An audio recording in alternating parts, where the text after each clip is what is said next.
You kept pushing on, but then you went too far. When your ship has sailed and all your dreams are lost, everything is wrong, you feel like it's your fault. Just remember, I will be there for you, baby. Remember, there's nothing out there to get you, don't forget it. When life throws lemons, just call me. Just call me. Just call me.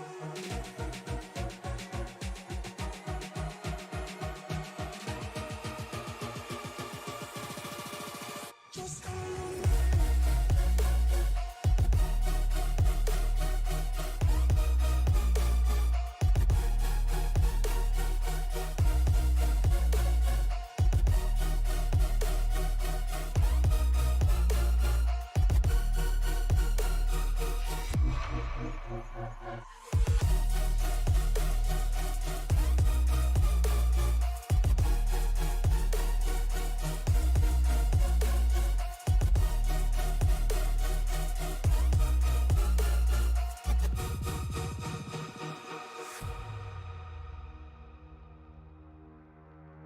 You're stronger now than you ever been. You gotta leave now, it's time to catch the wind. You will climb up high and look through the clouds. And when you're feeling low, I know you'll bounce back. Oh, and just remember, I will be there for you, baby. Remember, there's nothing out there to get you, don't forget it. When life throws lemons, just call me. Just call me. Just call me.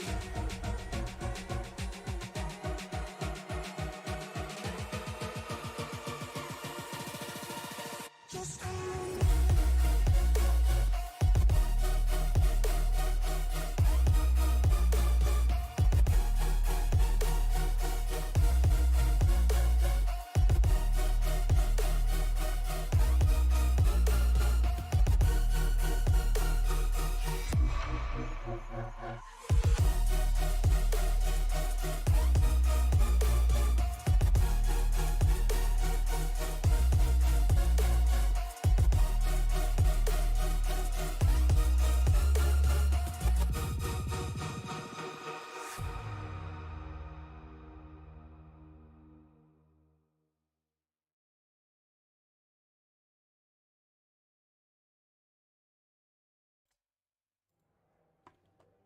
Hello, race fans, and welcome to the Indianapolis Motor Speedway. We are live here for the Extreme Motorsports Ricmotech Cup Series, live at the historic Indianapolis Motor Speedway.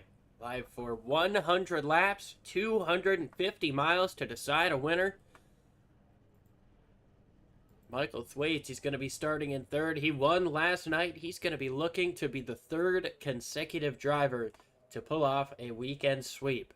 Scott Ramler did it a couple of weeks ago in Coda. Last week it was Jacob Brower. Michael Thwaites got the job done last night in a thrilling finish, making the pass out of turn number 4 as the two leaders got together and spun around in front of him. Before we get too far ahead of ourselves, though, I'm Liam Irvin, joined up in the booth by Jordan Brockle. Jordan, how you doing? I'm doing wonderful. You know, it's going to be exciting tonight. I expect these cars to be carrying a lot of speed. These are very aero dependent cars. I think we're going to see a lot more of close knit battles. You know, they might space out a little bit depending on how good these people can get through these turns and these little short shoots. But ultimately, I look for these guys to be a lot tighter and have a little bit more action tonight. Yeah, I would definitely agree, and this is kind of uncharted territory. The next-gen car has not run on the Indianapolis Oval in real time, so this is going to be kind of an experiment as we look forward to the actual race coming up in the mid part of the summer. So as you can see on the track map here, technically considered an oval, but it's more rectangular in shape. We've got distinct straightaways between turns 1 and 2 and between 3 and 4. Those are about a quarter of a mile, I believe. And that's 7/8 of a mile for those long straightaways down the front and back. 105-degree track temperature right now. The air is sitting about 69 degrees. Partly cloudy out, so that track temp shouldn't raise up too much unless the weather changes. With that being said, let's go ahead, go through our starting grid. Jacob Brower steals the pole at the last minute of qualifying here. Once again, Justin Opplinger to his outside. Michael Thwaites in third place, and David Snook round out the top four. After that, we've got Jacob Jensen and Joshua Vidal, Dalton Fredericks, Alex Relling, Wyatt Franklin, Gary Wells, Caleb Lamb, Jonathan Cogswell. Then we've got Douglas Carlson, Jake Zito, Joe Hutchings, Daniel Krim, Taylor Bertram, Rob Haynes, Parker Supland, Brandon Storer, Ryan Frey, Michael Karp, and Michael Caffrey rounding out the field here today. 23 cars ready to take the green flag in Indianapolis. And I look for this to be a little bit more, less chaotic as far as, how they were loose last night in the Xfinity car. They really had some moments where they were sliding off corner exit and, kind of getting a little loose on, corner entry. Track's just a bit cooler, so, I don't think it's going to be drastically different, but I definitely think these guys will have a little bit better of a handle on this car tonight than some of the Xfinity cars last night. Yeah, we've got a lot more downforce on the underside of this car. Let's see what that does in terms of racing around in traffic. We've seen the speeds are up based off of last night in single car runs, but when it comes to traffic, you get that dirty air on the front end of your car, that turbulent air. Well, we're going to see how it goes and see if these guys can use that draft to pull back up down the straightaways.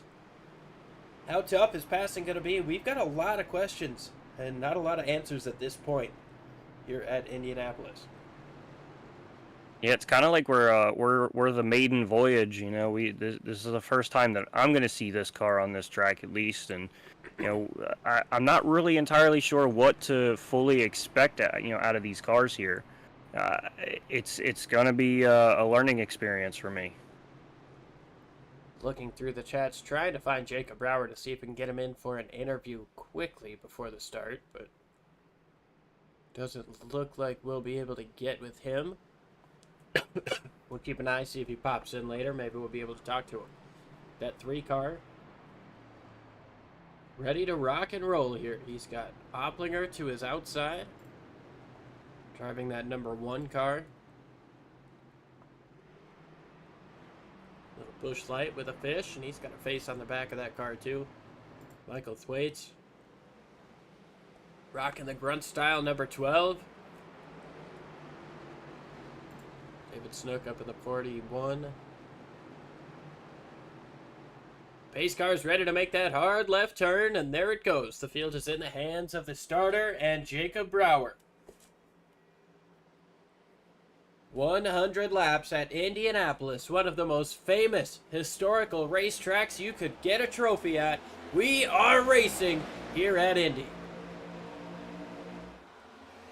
Yeah, and tonight we get off cleanly. Everybody gets at least into turn 1 here before any major incidents, and you see the 41 of David Snook really getting a good run off that first corner there. Opplinger to the outside of Brower, trying to take away the race lead, and Snook up on the outside trying to do a little bit of helping. Not a lot of side draft as Brower's going to make contact with Snook. He's going to have the advantage getting into the corner as Snook goes way wide here in turns 3. Just one turn there. And now here's turn 4. Thwaites gets a little bit loose up on the bottom side. It's going to give Jensen a chance to get down to his inside. Does he take it? Yeah, now we see Opplinger kind of doing what he did last night, diving down towards that inside wall, breaking the draft. And, I think it's going to make a lot bigger of a difference tonight than it did last night. These cars really have a very good draft pool on them, so I think we're going to see a lot of people utilizing that lower line down the front stretch tonight, as well as possibly this back stretch here. Oplinger goes down to the bottom once again. Might be having some connection issues, but down the back straightaway, he's got about 2 car lengths of a lead getting into turn 3. Brower starting to close in just a little bit, but not a whole lot. He seems to have kind of hit that buffer of air. Well, just as I say that, he gets a phenomenal turn 4. He's got a run coming down the front straightaway. He's going to think about looking to the inside, thinks better of it. Now he looks down to the inside, getting into turn 1. Yeah, and I feel like we were, watching that there, and you could see that 3 really pull in, the one of Justin Oplinger there, a lot easier and a lot quicker than those Xfinity cars. So I think the draft is going to be a big factor tonight. Snook and the 3 of Brower side by side once again down the backstretch. Michael Thwaites back to 4th place, trying to figure out a way around to the outside of Brower. Not quite enough space for him to complete that pass, but now David Snook moves into 2nd place, and he's got just about half a nose under that one up in front of him. Now down to the bottom of the track. There's Oplinger once again. Snook trying ever so hard to just kind of follow that same line of Oplinger and pull a draft, but to no avail there, this time around. 3 laps complete, working lap number 4 out of 100. Snook has moved himself up into the 2nd place. Brower falls back to 3rd, Michael Thwaites in 4th, Joshua Vidal rounding out your top 5.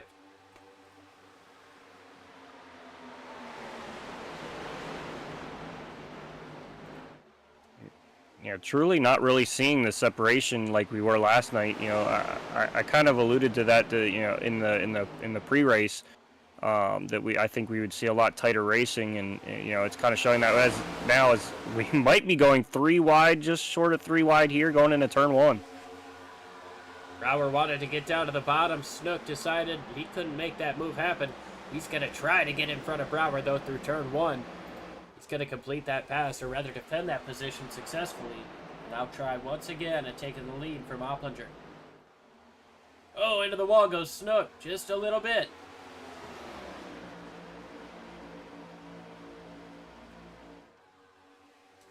Three wide just behind these guys. Relling, Jensen, and Fredericks. Relling in the middle backs out, but Fredericks falls back and now jumps in front of Relling in the short chute. Relling's got himself a little bit of right front damage. Yeah, and it looks like possibly Snook as well a little bit there. So, I mean, they're going to really want to watch that and really make sure they don't make that any worse and really hurt themselves aerodynamically. Vidal looking to the inside of Thwaites now. Trying to take away 4th place. Thwaites going to run wide, but he's not going to give that spot up. And we're noticing that outside, that kind of middle lane, or even just one groove up, seems to have a lot of speed right now. This seemed to be the case last night, but definitely wore down the tires early. Are we going to see the same thing here on these bigger tires?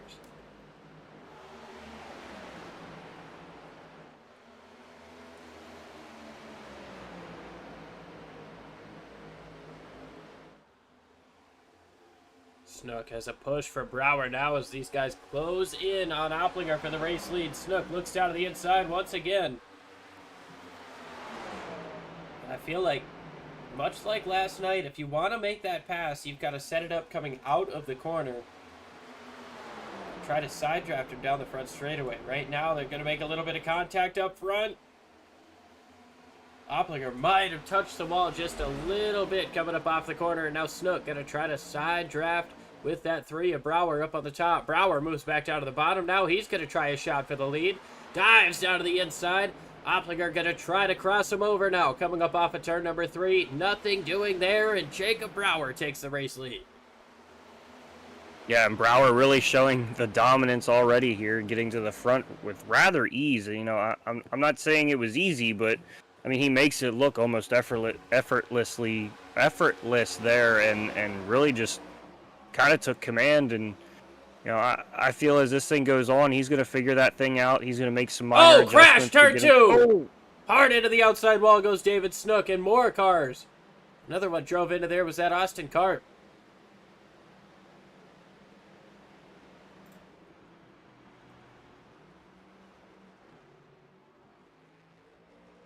David Snook and Austin Cart both crash here in turn one, and not sure where the initial contact came from, but Snook kind of slid up into Wells a little bit, and it got him loose, and then Cart just shot up to the top of the track, nowhere to go.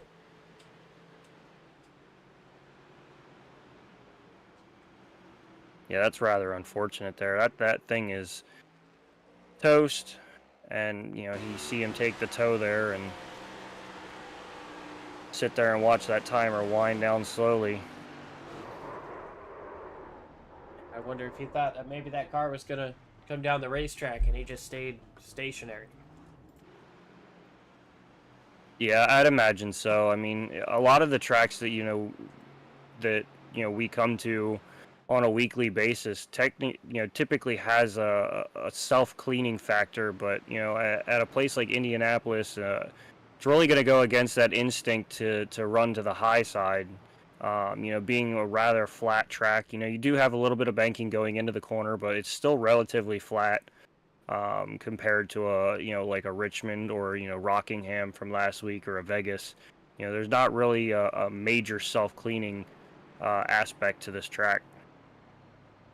No, not really. These turns are only banked about 9 degrees. Not a whole heck of a lot. The straightaways, maybe about 2. I mean, yeah, even if that, I mean, I feel like 2 degrees sounds just like nothing to these guys. I mean, I feel like that 2 degrees is probably just to get the water to run down to the inside walls and try to keep the track from getting any kind of puddling or some kind of situation like that. Well, I mean, banking, a little bit of banking definitely helps the turn, and when they first created this track, cars weren't going fast enough to really need 10 to 20 to 30 degrees of banking. And the cars that made this track famous, they don't need that much banking either. Everybody's not at coming all. into the pits except for Daniel Krim. Krim stays out.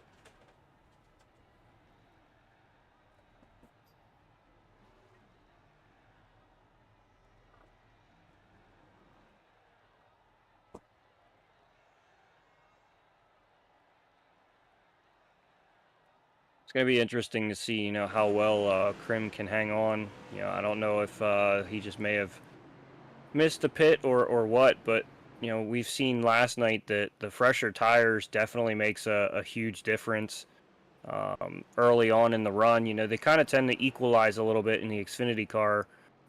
We saw people able to hold off with some worn down tires, by getting good enough runs off the corner just to kind of keep themselves in front. But 10 laps, it doesn't sound like a lot, but here, that's 25 miles, and for a race car, that's a decent amount of mileage. And I think he might get a little swallowed up here, or kind of be put in a little bit of a hole.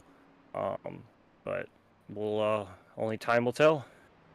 You never know. He might come in around this time as well. However, Jonathan Cogswell, I believe, took 2 tires only that time. Wins the race off pit road, gets off in front of Brower. See how long he's able to hold on to that.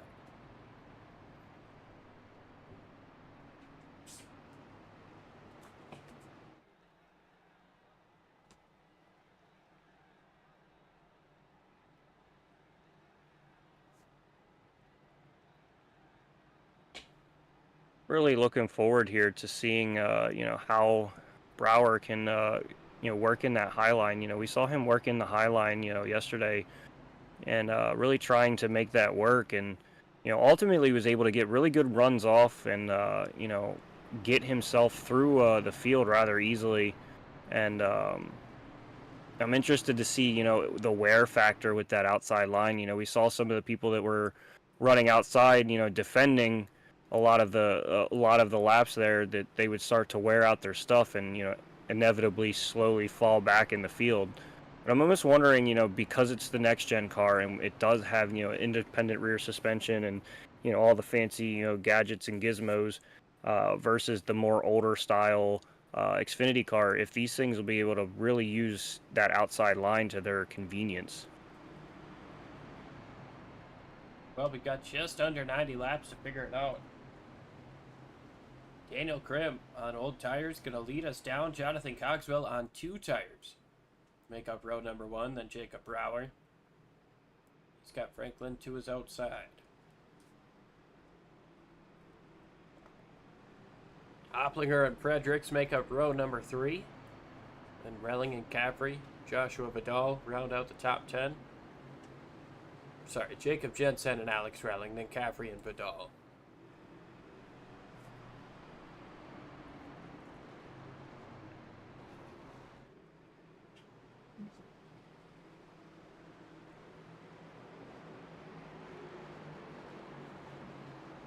I think 2 tires here might actually be a bit of a smart strategy call on Cogswell's side. You don't typically use those inside tires as hard as those outside. So we're about to find out as these guys make their way down to the restart zone. And, control car is Daniel Krim.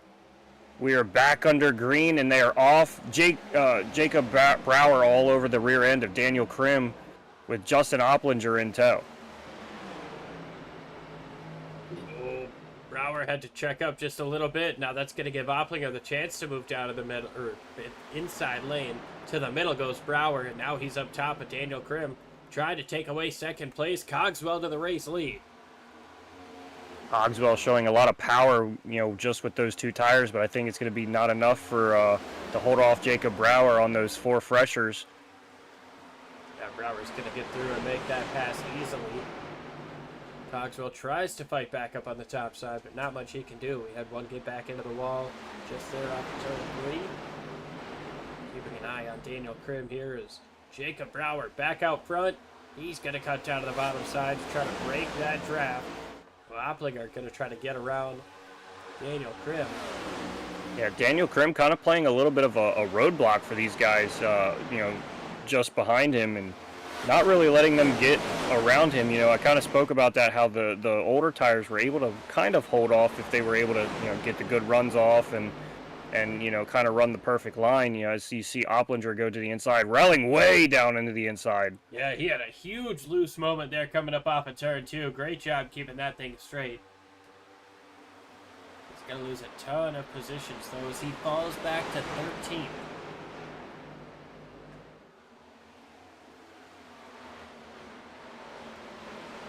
Looks like possibly Bertram might have grabbed a little bit of the wall. He seemed to be really high off that corner there. Thwaite's having a heck of a time getting off that corner, squirrely as could be. Yeah, he might have gotten into the door of Bertram there, and that definitely sent that truck for a ride. 6 are tough to handle. Jacob Brower puts down the fastest lap of the race with a 51.99. Just about half a tenth off of what he qualified on the pole with.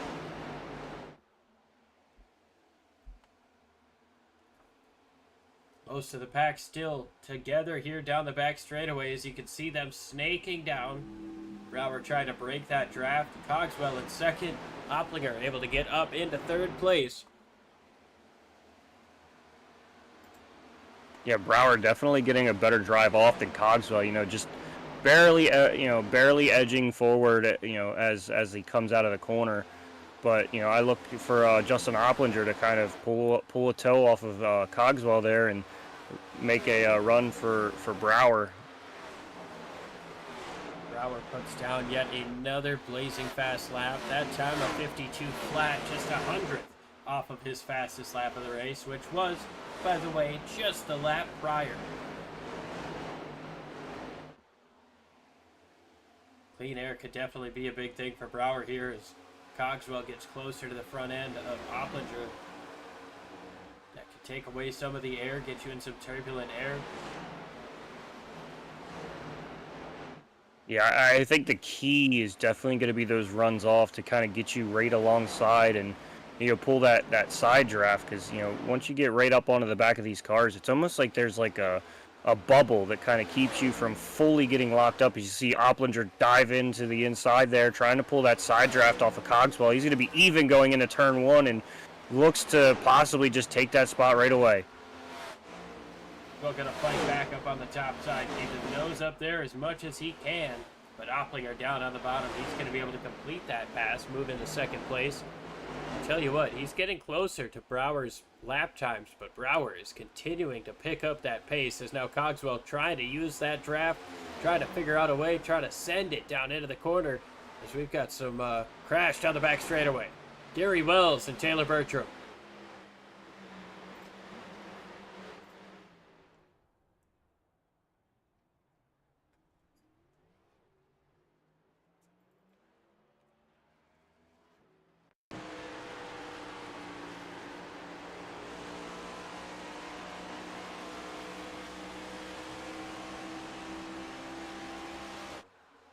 Oh man, that's... We'll back it up from a better angle. Yeah, that's unfortunate there for Gary Wells. Just kind of an innocent bystander on that.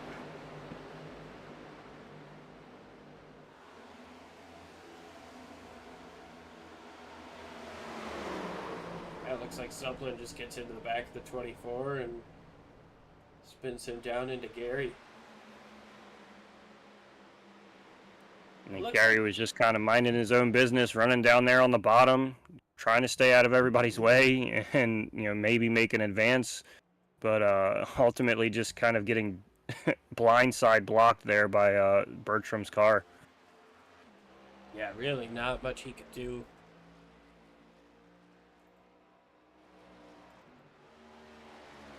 See another angle here.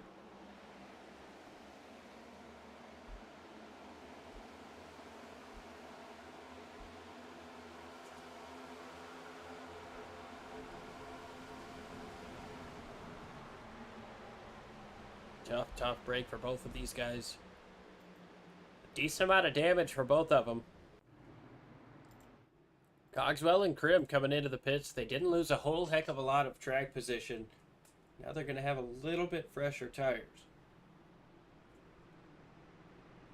Yeah, they're not going to have a ton of time to, make any major moves, but, it'll be interesting to see how well they can move through this field. These guys aren't as old stuff as they were after that first caution, but, it'll definitely give them some notes for later in the race, how much better the 4 tires is to them, and, really kind of make a decision for them later in the race. Yeah, for sure. I mean, it might not be a race-winning move, but it could definitely be one to gain you some spots at the end, get you some extra points, and, moving forward in the season, could really be a game changer. Yeah, and like I say every week, those playoff points and stage points can definitely give you some needed comfort, for later in this race where you can kind of push a little harder. You've got those points in your pocket. You're going to get at least those 10, maybe 8 or so if you're these guys up here towards the front, and it allows for you to kind of push the limit a little bit and maybe make a drastic strategy call that kind of puts you more in the 10th place, 11th place, and you got that 10 points to kind of rebound a little bit off of that. It looks like Gary Wells is going to get back out onto the track this time around. Taylor Bertram will keep an eye on that. Austin Karp and David Snook, they've decided to pack it up, put it on the hauler. They're getting out of here. Unfortunate for them, but they'll be out of the race after the lap 8 incident.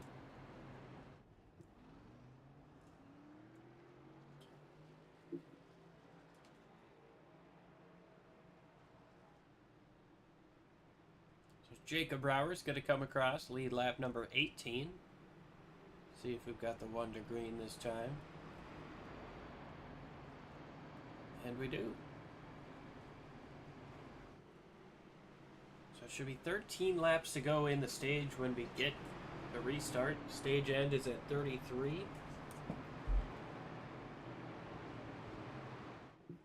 Yeah, gonna have a little bit of a mad dash here for this last little stint. 13 laps. It's gonna go by rather, not super quick, but quick enough that you're not really gonna have a lot of time to fully think about how to set yourself up. You're gonna have to make a game plan quick and just stick to it. See what game plan is going to be the right one, as Brower, he seems to have the right plan right now. Opplinger to his outside. He's been pretty strong all day too. Dalton Fredericks, he's up 4 spots from where he started. Hoping to get 2 more. And Jacob Jensen, another strong competitor all season. Looking to get himself out front. Yeah, and Brower and Opplinger definitely class of the field last night as well. They really shined and showed the different varying ways to run around this track, and are already kind of showing that right about now. The runs that they can get on the top side. The disturbance they can cause for the car in front of them. On the bottom side, they're definitely showing that they know their way around this track themselves. They're doing a great job. Last night's winner, Michael Thwaites, he's in 10th place right now. Down 3 spots from where he started. Going to have some work to do to try to overcome that. Green flag back in the air, and Brower's going to get away from Fredericks by a couple of car lengths. Clear of Opplinger by about 2. Getting into turn number 1. Wyatt Franklin in the 95 is definitely sleeping a little bit on that restart. Brower and Fredericks got off pretty well, and 95 just seemed to not really see that as clearly. Brower back down to the bottom already, trying to snake that draft. And now we're seeing a lot more people kind of follow him down there.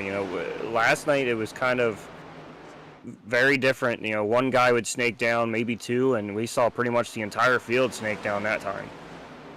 Yeah, not a lot of it last night, but these cars a little bit more draft dependent down the straightaways.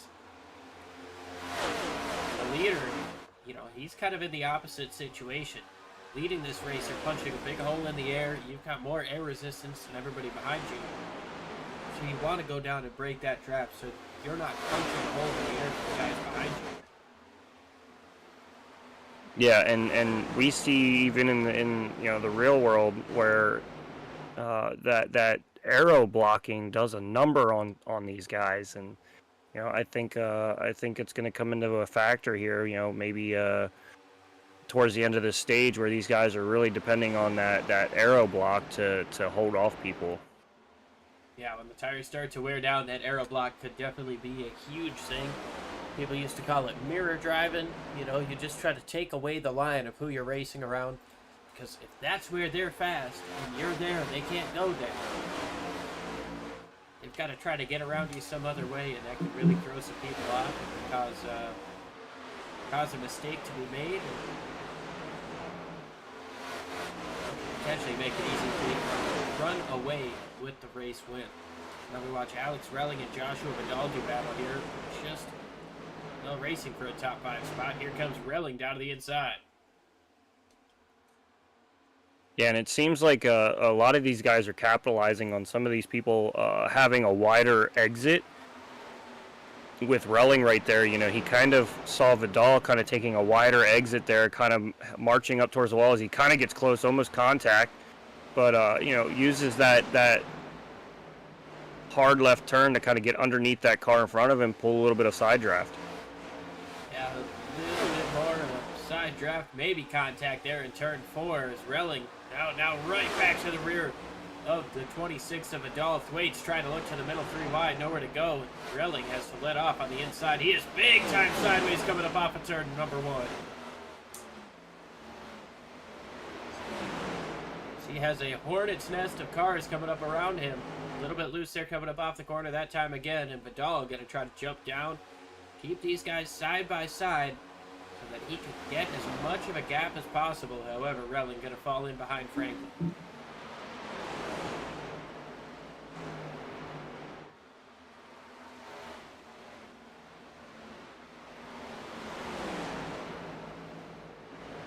loose again there in turn 4. He is struggling with the handling of that race car right now. Yeah, it's almost like he's getting a little bit early on throttle to push off these corners, and it's really upsetting the balance of that car. Jake Zito and Daniel Krim. Krim, of course, he came in for fresh tires last time around, trying to work his way up through the pack, maybe get himself a stage point or two. 9 laps to get the job done. Here's Cogswell, who also came in for more fresh tires. A 2-tire strategy didn't really work the way he wanted it to. Was contact in the back. Taylor Bertram gets into the wall after contact from Ryan Frey.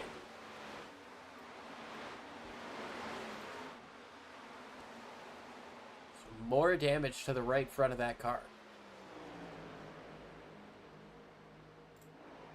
Yeah, and Bertram's probably just trying to hang on here and hope some other people fall off and kind of capitalize on their misfortunes. Opplinger right to the rear bumper of Brower coming out of the corner there. But Brower was able to pull away just a little bit down the front straightaway. Now this time Opplinger looking down to the inside through the corner. He's got the clean air down on the bottom, but not quite enough momentum.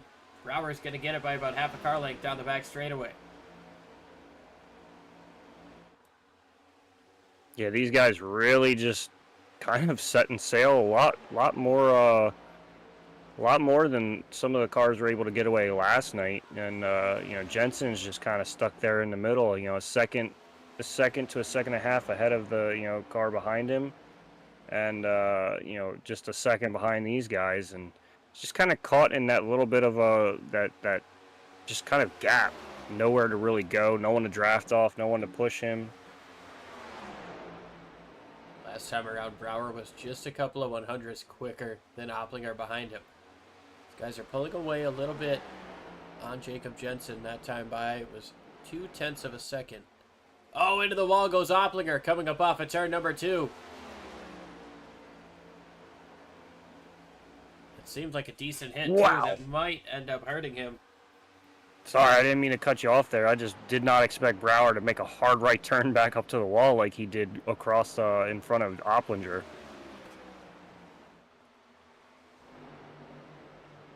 Here's a big battle here towards the back of the pack as Daniel Krim continues to work his way through the field on fresh tires, trying to take Jonathan Cogswell with him. Cogswell now moves down to the inside of Krim to try to take that position away. Here comes the outside Douglas Carlson in that 86.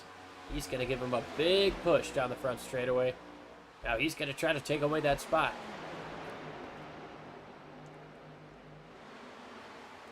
Didn't really have anywhere to go there, and Cogswell moves down to his inside. Way up the racetrack goes Carlson. Oh, and sideways. It's Joe Hutchings hard into the inside wall. Caution is going to come out. I believe possibly someone behind him as well pretty much did a reenactment of whatever happened to him. It looks like, I believe it might have been Ryan Fry, but I think he was just kind of squirrely and then kind of kept it off the wall there, but... Oh, and Krim gets into the back of the 81 and just gets turned to the inside wall at a terrible angle. You saw Frey going down there. He went way down to the bottom to try to avoid that. Yeah, at first glance, it definitely looked like he kind of did a reenactment there, but... Man, that's a hard hit. Yeah, you can see where Hutchings let off the gas to try to avoid that contact, but it was just too late. And you know, I think if I believe it was Daniel Krim, if Krim hadn't been there and gave him a little bit of a tap, I think he could have saved it. But you know, chain reaction, you know, Hutchings off of the 4 there, and Krim just right there in tow, unable to stay off the rear bumper there, just kind of basically made it unsavable. Tough break there for Joe Hutchings in the 81. Looks to be our 3rd DNF of the race. We'll keep you posted on if he's able to get back out on the racetrack. But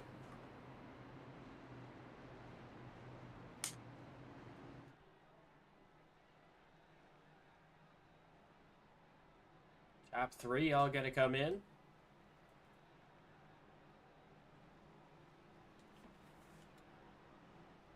And you notice with all of our top 3, they've all got a little bit of right front damage. They've all been into the wall. Yeah, these guys are trying to get every bit of the momentum off these corners as they possibly can, trying to stretch out the gaps between them and the trailing car. And you know, the more that they can kind of have that better run, the more they're going to be able to kind of get away from their attacker. But I mean, it's not going to be easy if you're just going to run into that wall. Yeah, last thing you want to do is end up breaking a toe link here. And Opplinger spending a little bit longer on the pits here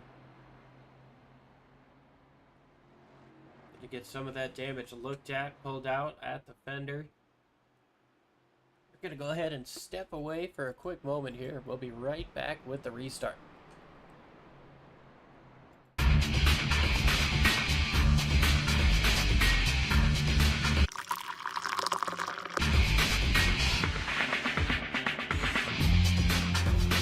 Allow Extreme Scoring to do the work for you. Ricmotech high-performance sim racing equipment. Whether you're just looking to have fun, train for race day, or become a serious esports competitor, Ricmotech has you covered. Hundreds of name brand parts. Support from experts that love sim racing. Trusted by the pros. There's only one place to go, ricmotech.com.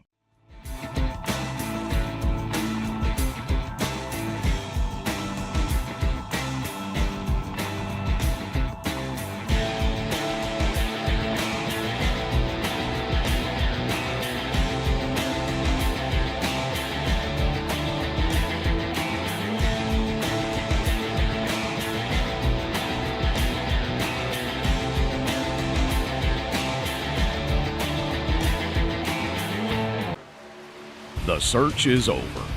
The most comprehensive oval scoring solution is here.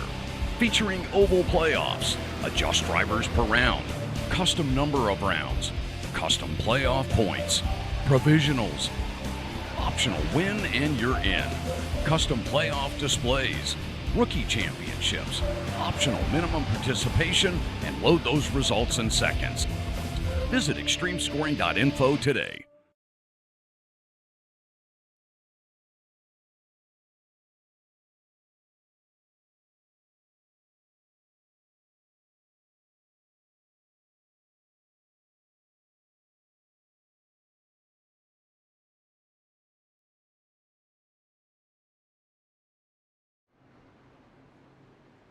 Sorry for the delay there. We're going to get back to green flag with about 2 laps to go here in the stage. Frederick's going to lead Vidal over Franklin, Thwaites, Relling, Lamb, and Rob Haynes, Brandon Storer, Jonathan Cogswell, and Gary Wells round out your top 10. It's going to be really interesting here. You know, Jacob Brower and Opplinger, they're really deep in this field. They're going to have to try to keep themselves calm and work their way through here and try to just keep it safe for the next 3 laps. And you know, we haven't seen the you know, fresh tires really go over anybody, but these guys are fast, so I'm looking forward to see if these guys can even make it back into the points as Frederick starts to lead these guys down towards the restart zone. Fredericks is off with a fired out of a cannon. Gonna gap Franklin there and slide up in front of Vidal as they enter turn 1. So far, so good through the first couple of corners here.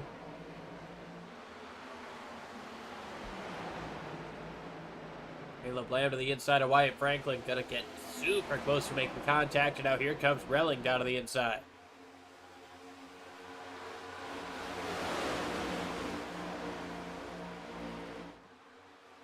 Brower trying to make it 3 wide there.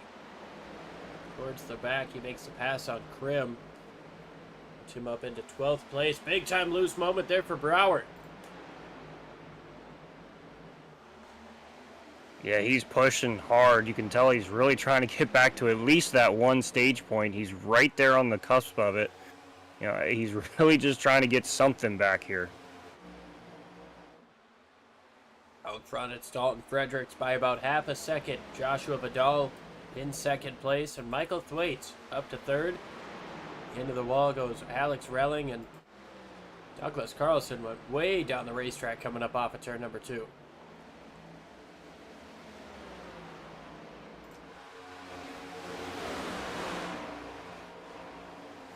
Here comes Thwaites looking to the inside for second place. Waits just barely squeezing back in line there. Definitely gets a little nerve-wracking as they squeeze back in line. Caution is out. Jacob Brower has gone around. That's going to end the stage. Dalton Fredericks wins the stage over Joshua Vidal, Michael Thwaites, Wyatt Franklin, Caleb Lamb, Alex Relling, Rob Haynes, Gary Wells, Brandon Storer, and Jonathan Cogswell.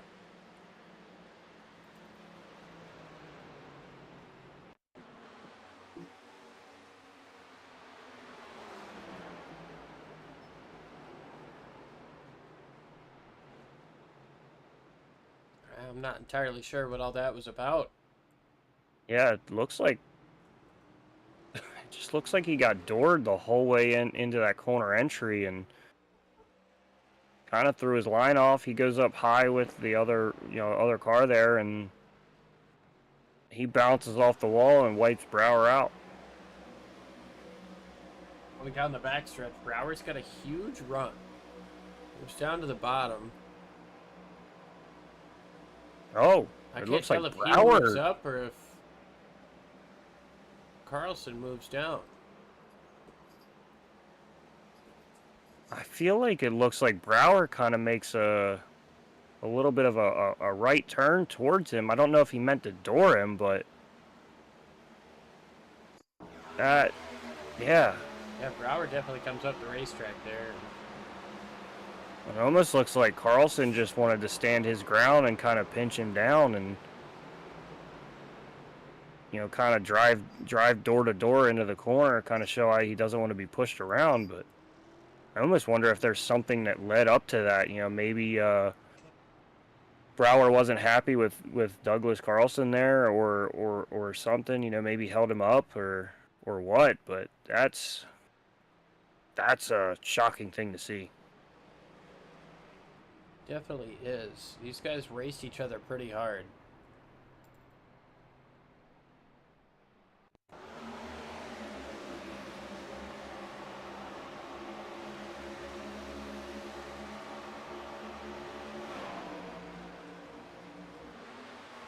Oh, wow.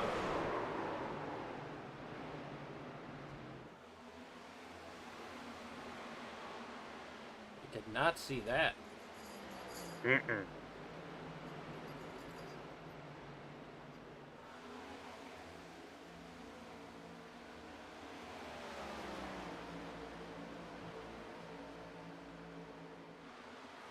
Yeah, like I said, definitely some kind of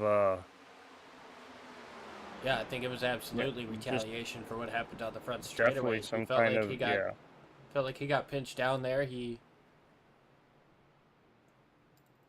should have had the space.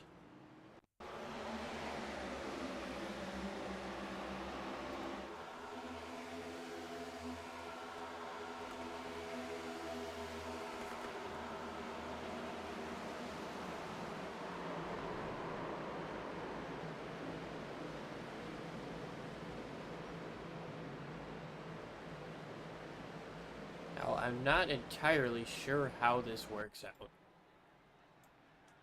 looks that's like how Brower's Brower's coming gonna down come the pit. back in. I was going to say, how is he up in the top 5 after being the cause of the caution? He's coming back into the pits. He will not be up in the top 5. Michael Caffrey. He came in under that last caution before the end of the stage, along with Justin Opplinger and Jacob Jensen. They're going to start 1, 2, 3 in stage number 2. Going to be 65 laps to go. Likely 2 stops from here. Unlike last night, though, I don't think we're going to see the tire fall off that might make a 3-stopper worth it. Yeah, I mean, I still think someone's going to try to do some kind of undercut, maybe try to stretch some fuel mileage. But, ultimately, I don't think you're going to really gain a whole lot here by going 3 stops.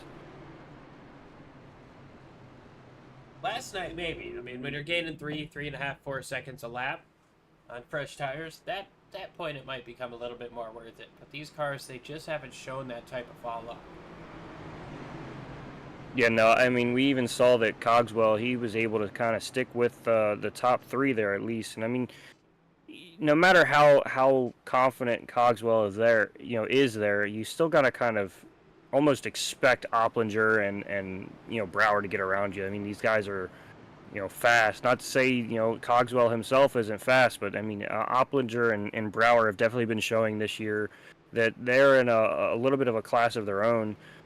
When it comes to certain tracks here, and it's kind of how you kind of have to expect things and just kind of put up the good fight when you can. It's getting to be about fight time here for stage number 2. Appreciate everybody tuning in live here. Allison Shelby, we got Kilo up in here, All-Star 15. Alan Fox is in here along with Rambler as well.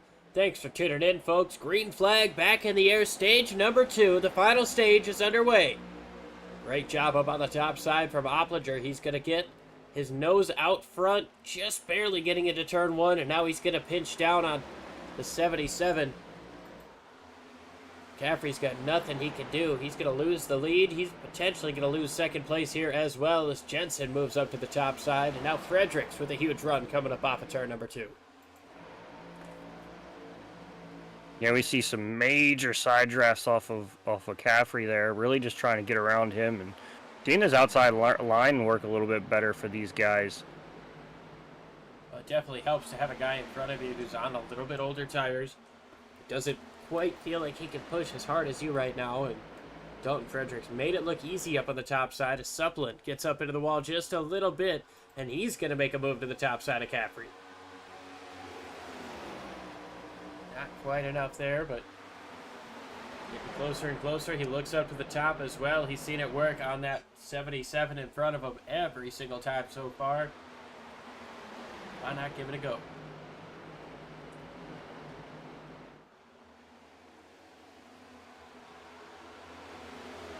We're really seeing these guys definitely use that snaking down the back and front stretch a whole lot more than last night. And like we said, the aero is a completely different monster with these cars, and really seeing them take advantage of every little bit of aero that they can get. Well, I mean, you even see Supplant right there. He got in just a little bit too close behind the 77. Wasn't quite expecting his car to wash up the way it did. He carried in that speed as if it wasn't going to, and he had to let off a lot coming up off of the corner to avoid from hitting the outside wall. Jacob Brower's had himself another issue. Man, his day went from pretty much racer of the day and probably favorite to be a winner to just not having any good luck whatsoever right now.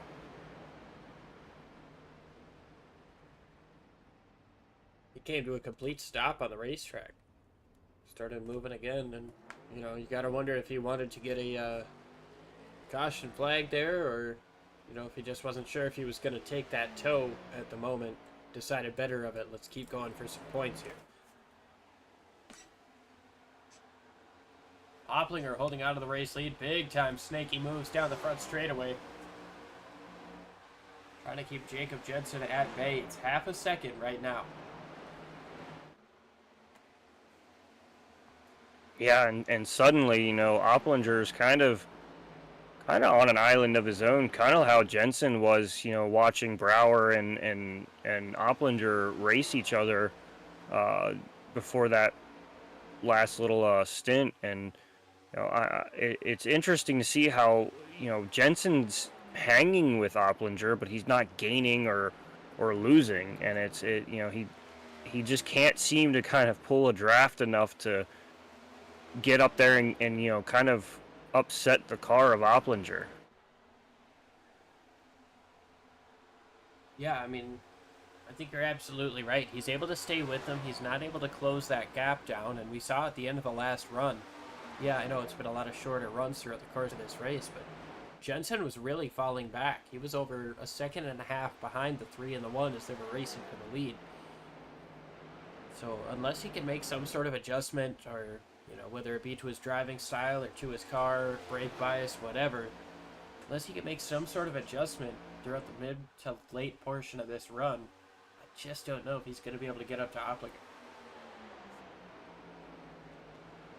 Yeah, it's almost, I know he's on just slightly older stuff, but not old enough that I think there should be that kind of, hesitation. I mean, he has kind of moved in within, 0.4 of a second, which is more than, about a tenth more than last time.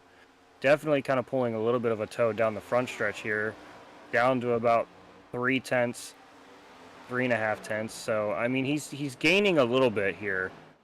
Maybe he was kind of biding a little bit of time, but he's definitely made a little bit of headway there. Yeah, this is as close as we've seen him get since this green flag, since the restart. Oh, no. More trouble for Jacob Brower, and this time he's going to bring it into the pits to take the tow. Jake Zito as well, with damage.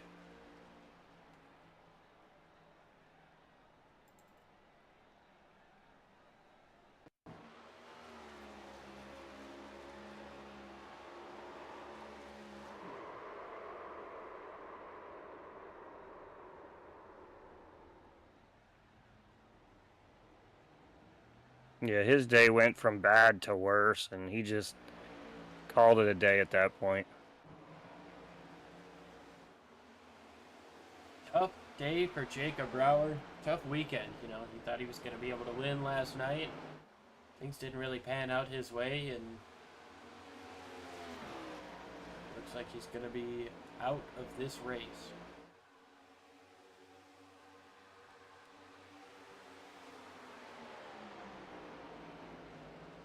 Yeah, it's unfortunate. I mean, we've seen a couple wins slip away from him.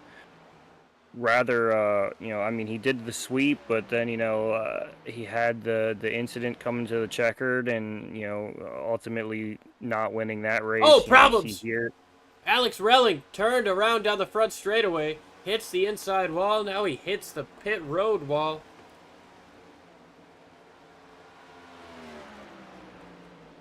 Damage to the left side of Alex Relling in the 42. We'll see how well that car handles.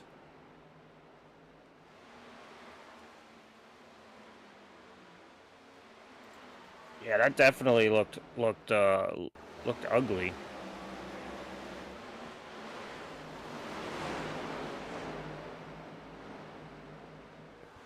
Wow.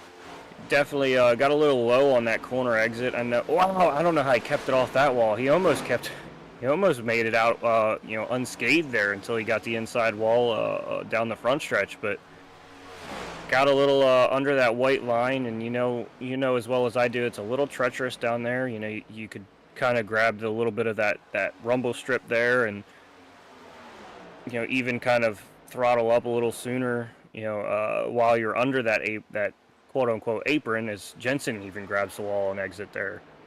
Just a little bit as Vidal makes the pass on Rob Haynes on the outside. Haynes has Michael Thwaites all up on his rear bumper, and now Thwaites trying to figure out which way to go, nowhere to go.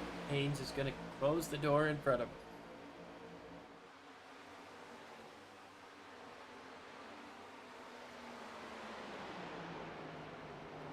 Not quite to halfway yet here at Indianapolis. This guy's putting on a whale of a show right now and not really letting anybody get away from each other. We've got a group of 4 here, a group of 4 here. 1, 2, and then 3, 4. Battles everywhere on this racetrack.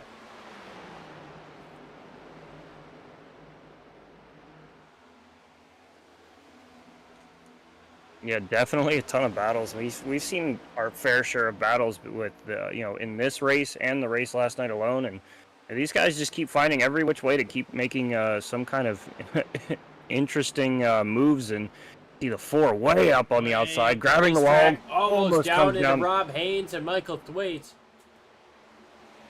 That was an interesting line to say the least. I'm not sure that it was on purpose, but tried to rim right up next to the wall and did not work. Yeah, that's definitely an oh crap feeling, you know, when you catch that outside wall and kind of feel your car headed towards others.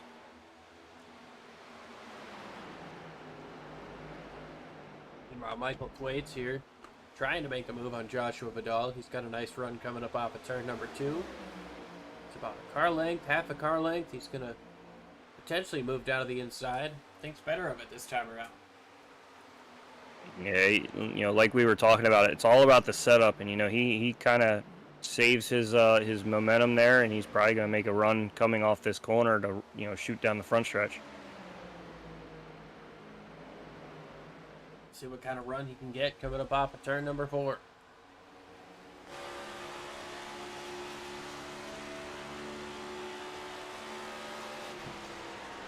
Just not enough, you know. He got, you know, ever so close, but just not enough to really do anything with, and you know, kind of backs off a little early going to that corner to reset. You see him really pull in on that corner. Yeah, he's got a nice run. He's got a little bit of help from the car behind. Rob Haynes in the 99 trying to give a push to Thwaites, but Thwaites just not able to utilize that run. He's gonna you know, let it's off like the corner. He's got to let off into the corner a lot sooner than Vidal in front of him. Yeah, and it's like we've been saying, it's like once they get to the, you know, within, you know, just a bumper or so away from the car in front of them, it's almost like they have that just kind of like a bubble where they can't move any further forward, and it's almost like it kind of starts propelling that lead car forward. It's almost like you're kind of pushing on that bubble and kind of propelling that car forward. You know, I mean, maybe some of these guys can start kind of doing that, you know, enter corner and kind of force the car in front of them to kind of overdrive a corner a little bit. As Vidal's a little bit up the track, I think Thwaites is going to have a great run.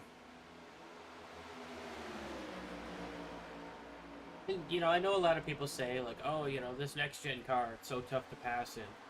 But I think the reason that it's so tough to pass in is because everybody in these cars is just that good. I mean, you could put a bad driver in a next-gen car, and obviously they would get passed by everybody on every given day of the week. But, I mean, the fact that these guys are so close in skill level that they, you know, they can chase each other down, but it takes them a couple of laps to try to set up this pass. As now you see Caffrey tried to close back in on Fredericks. Doing just the same thing. He doesn't have any help, but he's trying to close in and make this pass, and this is even tougher for Caffrey because he's on older tires. And yeah, I mean, kind of going back on your point, it used to be that, you know, whatever the lead car, you know, was, he was just kind of a sitting duck, and, you know, was able to be passed, and you know, once that other car got in front of him, you know, the trailing car was able to just kind of do the same thing, and it was a bunch of passing. You know, Tony Stewart said, you know, that's not racing, that's just passing. You know, if you want to see passing, go out on the highway and you watch them, you know, pass each other on the highway. But, you know, these next gens really make drivers set up moves and, you know, actually think about how they have to, you know, drive to get around somebody. Yes and no. I mean, it takes a lot more, you know, it's a lot more driver versus driver in these battles. Yeah, and it really shows how differently skilled each driver is. You know, one guy could be a really good at, you know, wrapping the bottom of the track and, you know, really walling out really well. And, you know, somebody might be able to have a little bit higher of a, you know, entry and kind of arc and diamond the corners. And, you know, it really shows the different skills that each driver has to just kind of make moves. We move back up to the front. Opplinger, he's got himself about half a second now over Jacob Jensen, but Jensen hasn't really let him get away.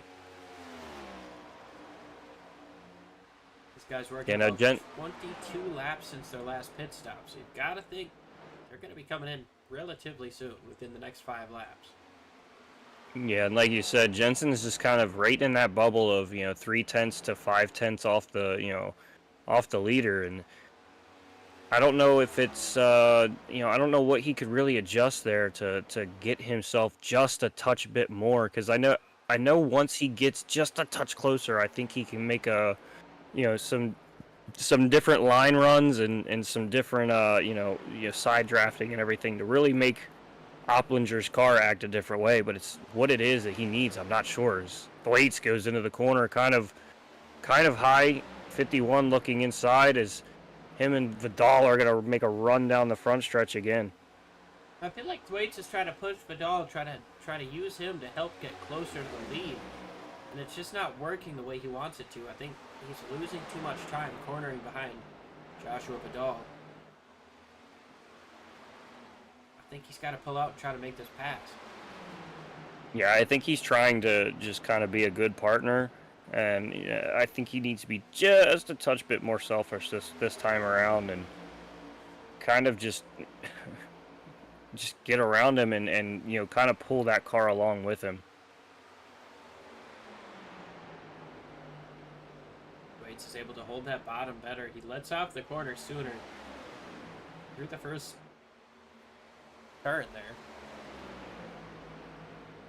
Yeah, he's getting these wonderful runs, but like you said, it seems now like he's just not really trying, as he does There get a he little bit goes. better of a run. He's side drafting, side by side down the front stretch as they head towards turn 1.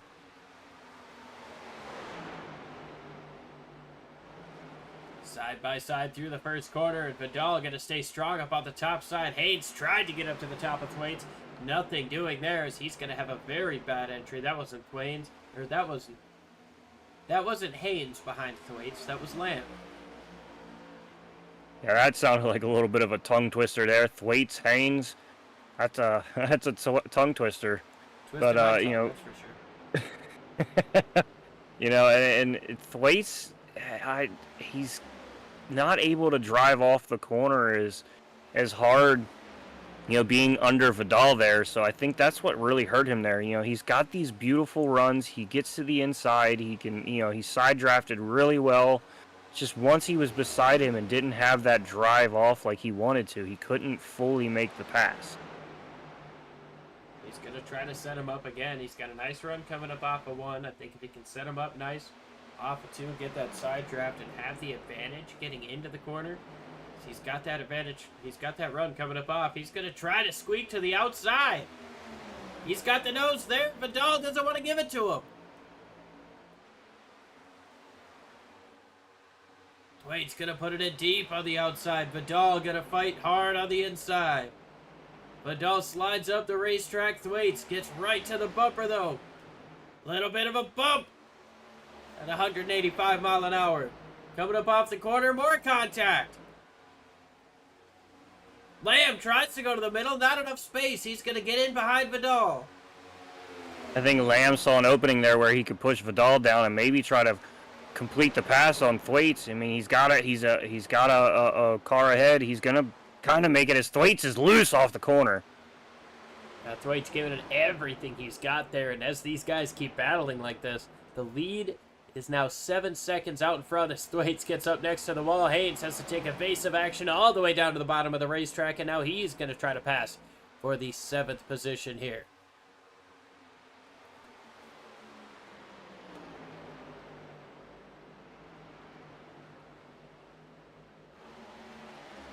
Not quite able to get it done there is Rob Haynes. Into the pits come the top 3. Opplinger, Frederick, and Caffrey. Vidal comes in as well. Lamb, Thwaites, and Haynes stay out. Along with Franklin and Wells, Alex Relling, Taylor Bertram, Parker Suplin. 44 laps to go. Still going to be one more pit stop for these guys. And of course, with a green flag stop, the last thing you want is a penalty.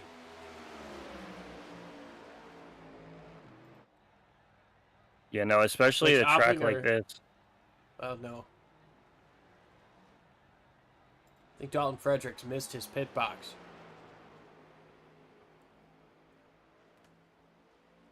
Yeah, that's going to be costly for sure because now he's got to go back around. He's on older stuff.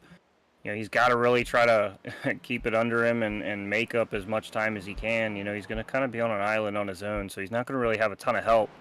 And then make a pit stop, going down, pit road slow again, losing even more time. And I mean, I wouldn't be surprised if that puts him, wow, Stower off the exit ramp there. Yeah, I think he might have spun out coming up off of the pit lane. Caleb Lamb, Wyatt Franklin, Alex Relling, and Dalton Fredericks comes back in.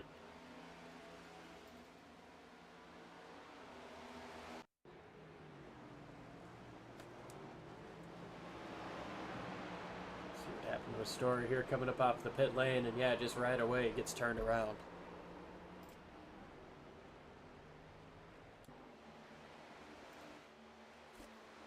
Michael Thwaite stays out.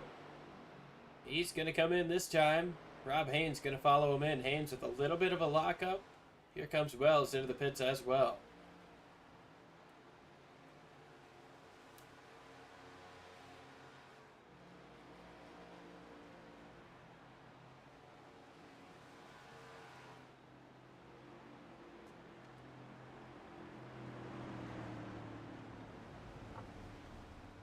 Taylor Bertram's going to take over the race lead. Parker Supplin, Ryan Frey.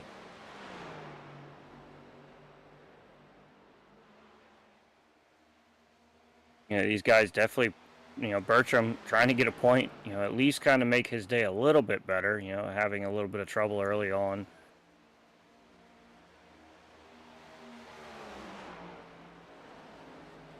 Opplinger moves into 4th place. Jacob Jensen got around Caffrey for 5th.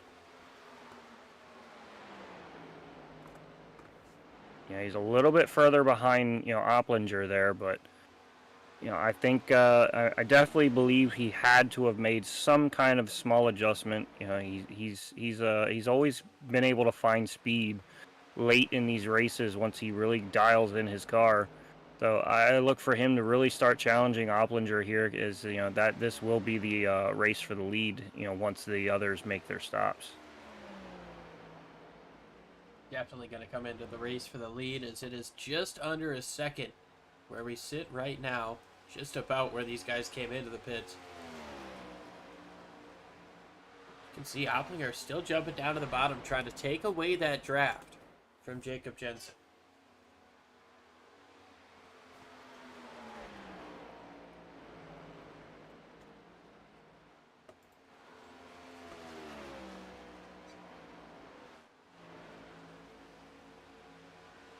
Taylor Bertram comes into the pits.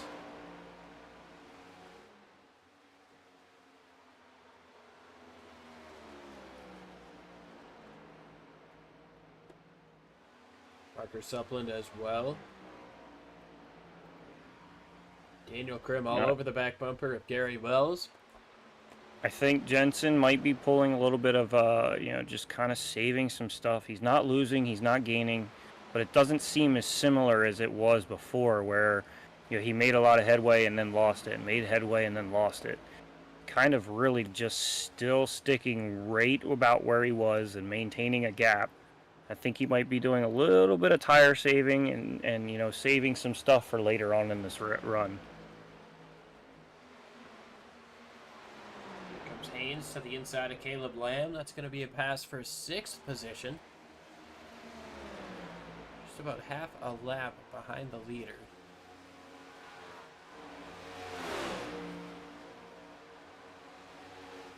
See if we can find you a track map.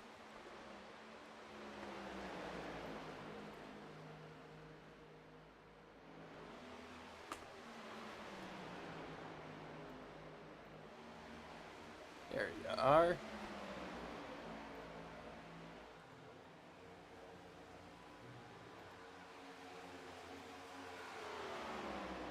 So we've got it set to positions now. The leader is just getting into turns 3 and 4 on the top of your track map. 2nd and 3rd place. They're a hefty distance behind. Of course, that's Opplinger and Jensen, whereas Ryan Frey still hasn't made a pit stop since lap 33. He's coming in this time by.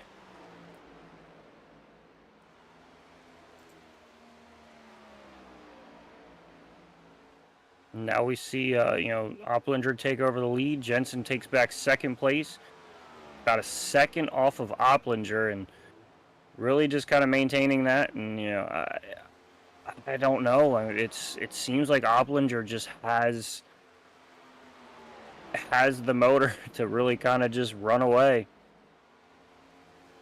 Yeah, he's doing a great job so far as he increases that gap. Now it's just about 1.2 seconds. Michael Caffrey continues to fall off of these two. He's 5 seconds off of the race lead.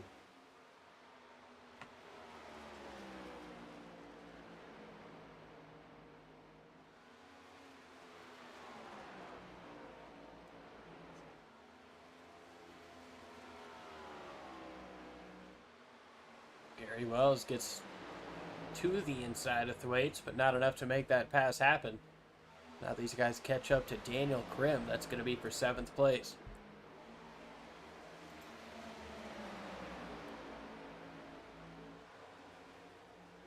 Yeah, Thwaites not quite as strong as he was last night. I mean, he definitely had a good run early on. Kind of found himself falling a little bit back in the pack here, but I wouldn't count him out yet. I do think he can still get up to that top 5 or so spot, with a little bit of help.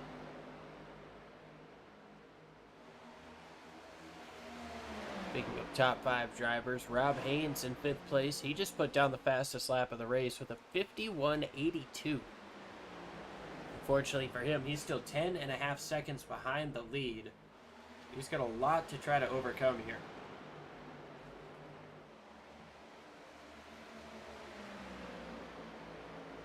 Catch up to Vidal, move down to the inside, and try to make this pass with relative ease.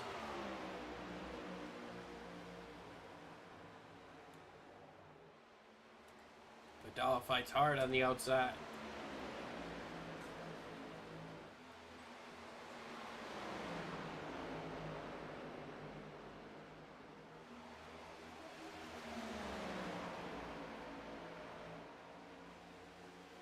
I'm really interested to see, what Caffrey did there on that pit stop to be up 20 positions and in the top 3 spot.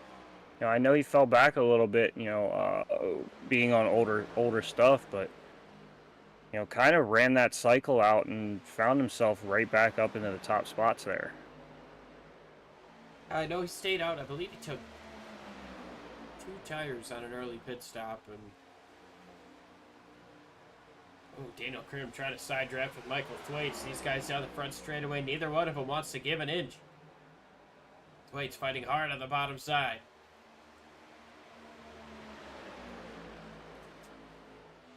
Almost a little bit more contact getting into the corner. Going to be 35 laps to go when the leader hits the line. Just a few seconds here. Oh, contact down the back. Krim gets into the wall. He ain't going to be happy about that. No, and we've definitely seen tempers flaring already in this race with Brower and company there earlier. So Krim's going to note that and hang on to that one for sure. Yeah, those guys are racing super hard down the back straightaway, trying to get the side draft to pull the other car back to where they are. Got a little bit too close down the back straightaway there, as now Krim looks to the inside of Wells, but there's just nothing he can do right now.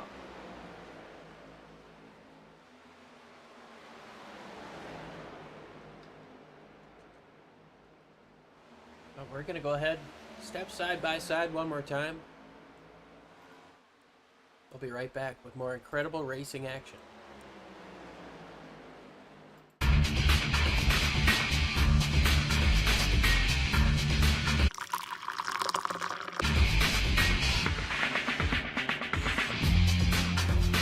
Allow extreme scoring to do the work for you. Ricmotech high-performance sim racing equipment. Whether you're just looking to have fun, train for race day, or become a serious esports competitor, Ricmotech has you covered. Hundreds of name brand parts. Support from experts that love sim racing. Trusted by the pros. There's only one place to go, Ricmotech.com.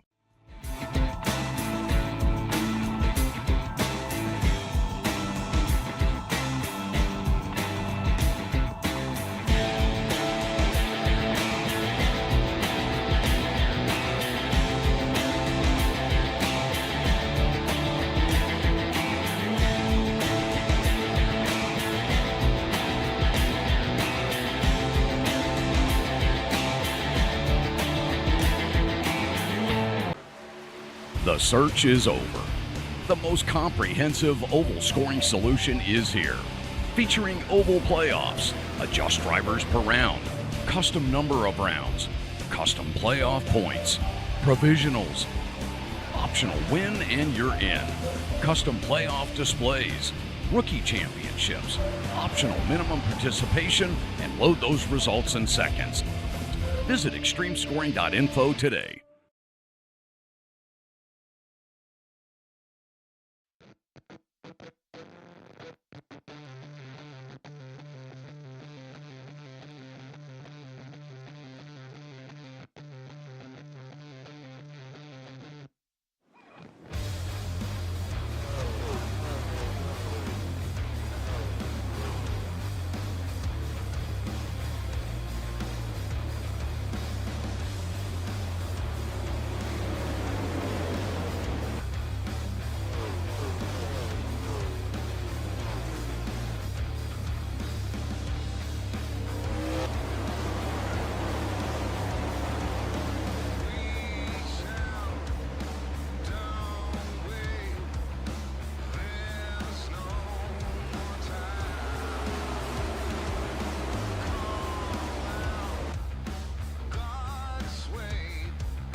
Back live here, and Parker Supplement is giving your race leader a lot of trouble as he tries to get around and lap him.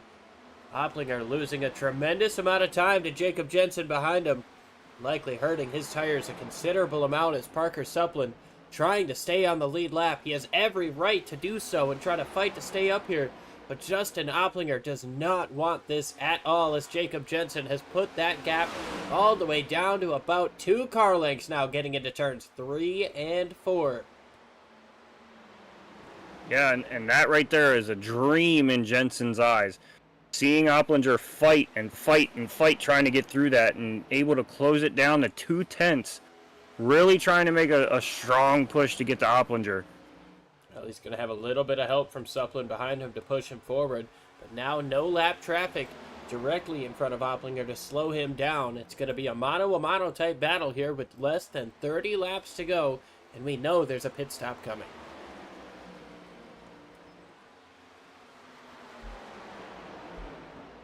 Shoot, probably within the next 5 or so laps, if I had to guess. Yeah, it's definitely going to be soon, and I definitely think somebody might try to pull Oh, a little bit problems! of. Just Oh, behind these guys around goes Wyatt Franklin. The lead contact from Parker Suppland in the 4 and into the inside wall goes at 95.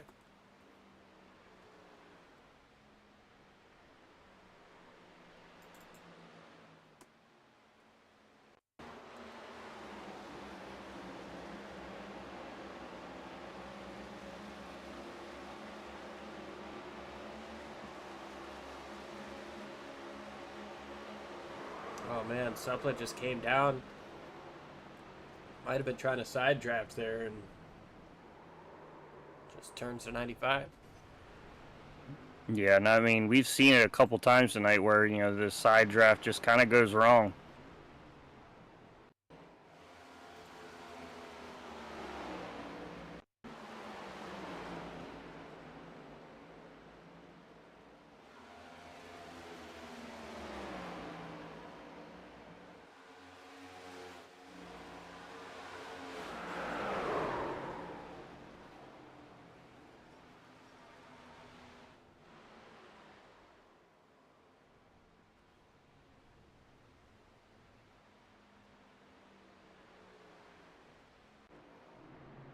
Back up front, we'll see who comes into the pits, and I gotta say, I'm expecting it to be pretty much everyone. Yeah, without a doubt, everyone's coming this time. No one's pulling any kind of two tires or anything, in my opinion. I mean, there might be one or two guys, but I don't think it's the call to make. I think you need to come down, fill it up, get 4 tires, set yourself up for the race, and just go. Yeah, I think that's about all you can do. I mean, you should have enough fuel to be able to make it to the end. It's just going to be a matter of tire saving, and Justin Opplinger, he's in the best position. Pole setter Jacob Brower is out of the race, so he's not going to be able to take away that first pit stall. Jacob Jensen just behind him. He's going to have to go a little bit further to hit the end of pits. Jensen gets in nice. He's gonna have a clean exit clean exit out. So does the one.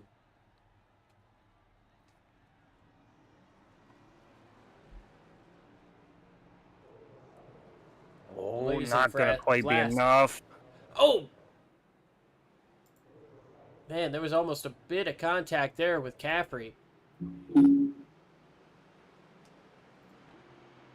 Opplinger's crew blazing fast gets him out in the lead over Jacob Jensen, Josh Vidal in 3rd, Michael Caffrey 4th, and Michael Thwaites 5th in the race off pit road.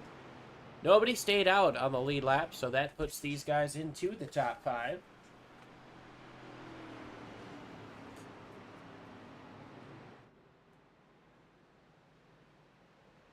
Now we get ready for another late race restart. Yeah, it's truly going to be interesting. I mean, we saw last night, cautions bred cautions and got us to a unofficial green-white checkered. It wasn't a actual green-white checkered, and then we saw the 2 guys get together there, coming to the line, and Thwaites was able to squeeze through. Do we have that again, or does Opplinger have enough to just kind of pull away and run away? We're going to find out here over the course of the next 25 or so laps. I believe we'll get the 1 to green this time by. And it'll be go time.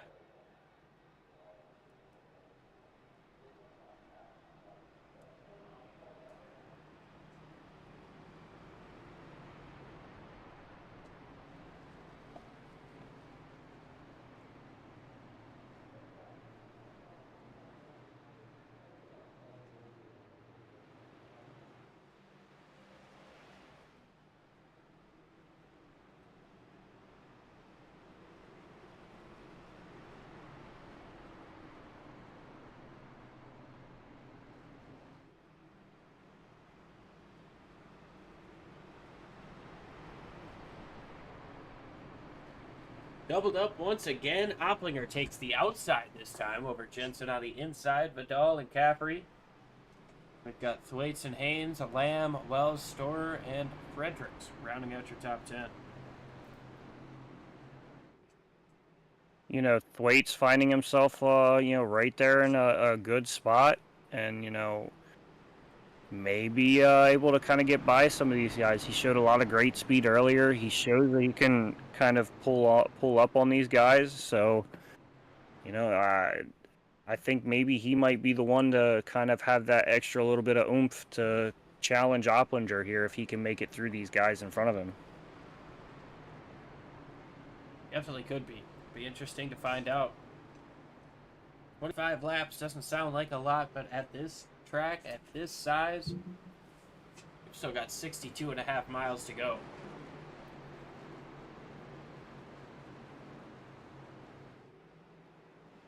Getting really good at math over here, trying to add up, you know, 2.5 times 25, and kind of did that last night. Well, you just got to keep learning, you know? Well, what we're going to learn is if Opplinger can, you know, hang on and pull off this win, as green flag's back in the air, and Opplinger has a commanding lead headed towards turn 1 as Jensen fights on the inside of Caffrey. What an amazing drive up on the top side there for the one car to get away. Caffrey trying to stay through, to get through up on the top side. He's going to be able to pull off that second place pass. Jensen falls back to third. They're side by side just behind him as Rob Haynes got loose. Now Vidal moves down to the inside, rallying all the way down to the bottom of the racetrack, trying to keep that car straight. He's in the grass.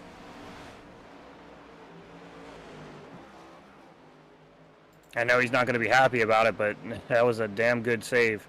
That was an incredible job there by Relling.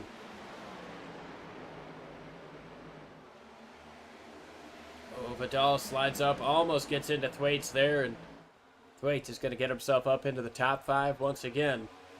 Justin Opplinger holding on to the race lead over Jacob Jensen by just about 9/10 of a second. 23 laps to go. Jensen in second. McCaffrey in third. Michael Caffrey, sorry. Rob Haynes looking down to the inside, and then Michael Thwaites rounding out your top 5.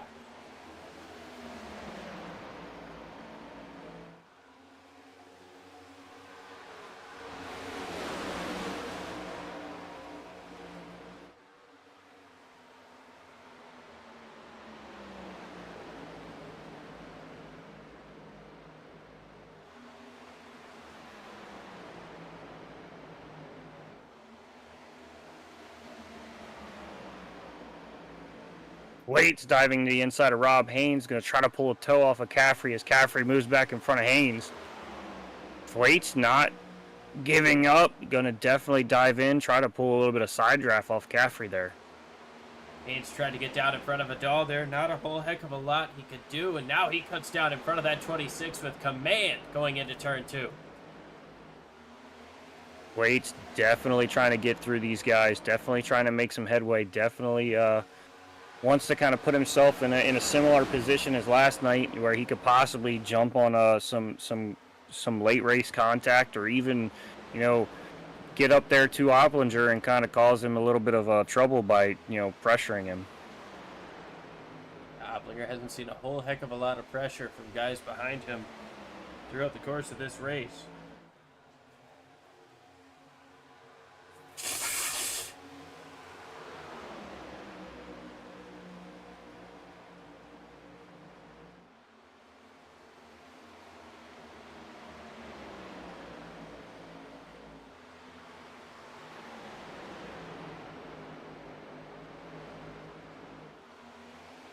Fastest lap of the race was run by Michael Caffrey in the 77. That last time around, he broke down into the 70s.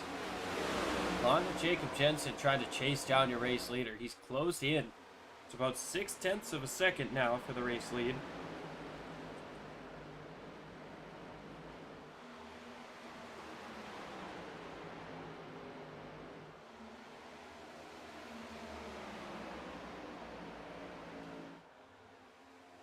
Jensen under fire from Caffrey, and Thwaites just kind of in that same position he was last night, just kind of watching two cars, you know, battle it out.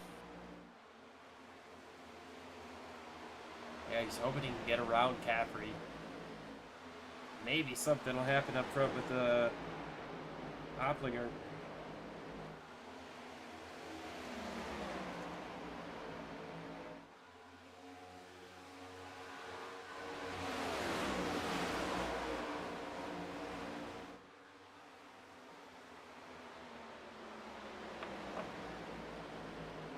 Justin able to pull away these last couple of laps, though. It's up to 8/10 again.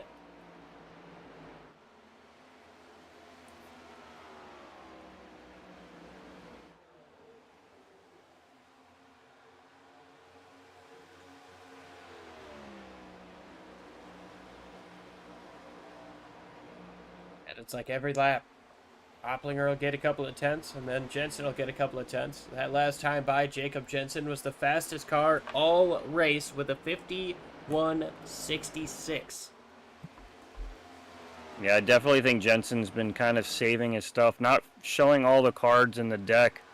You know, might actually have a little bit more in that car than he's been, leading us to believe. You know, he's definitely got me fooled right now if he does.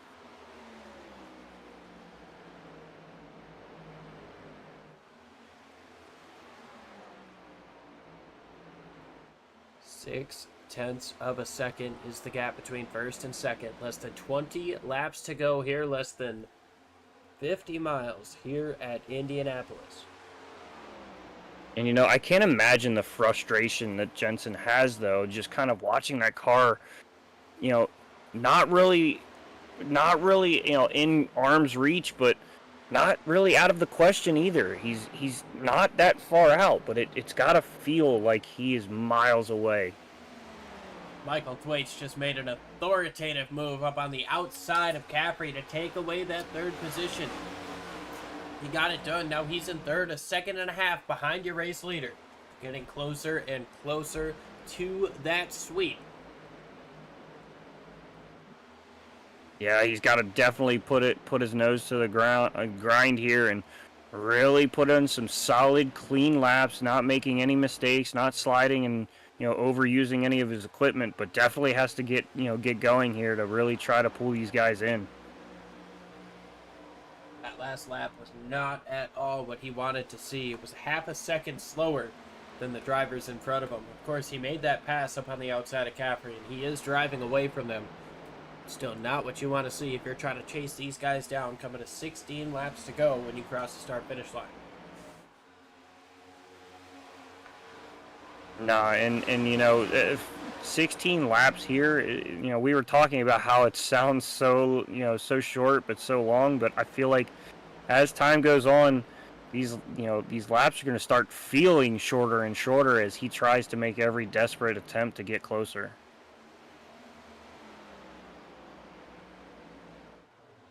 For him, the gap is 1.8. Coming across the line, I'd imagine it'll be relatively equal lap times with the leaders.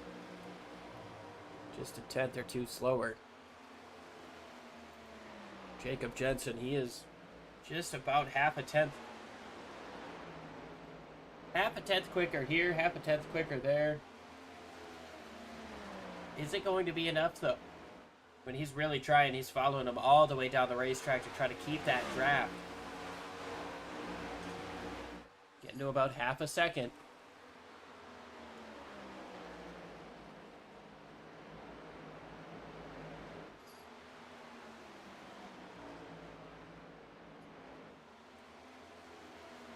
Really just kind of stuck in a little bit of a zone, like I was saying earlier, in this race, where he just kind of gets within a second ahead of the guy behind him, and only a half second this time around, but just kind of like he's stuck in just a little bit of his own bubble, his own session even, where he's just kind of making laps, and it's not really moving forward, but he's not losing any time either. Got to be a little bit frustrating for Jacob here as he's trying to get within half a second of Oplinger once again. He just can't use up that lane that he wants to. He can't get the run coming up off of the corner. Oplinger pulls out another tenth of a second just in turn 3 alone.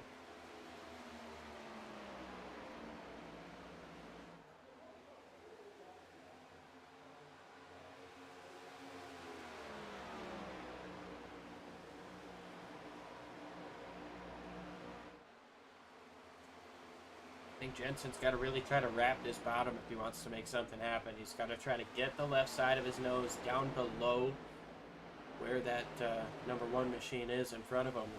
This is one of the better runs we've seen him have coming up off of turn number 2. He's still within that half a second range. Closing in, it's 4 tenths of a second. Down to about 3 tenths now already, just off that corner, a little under 4 tenths there.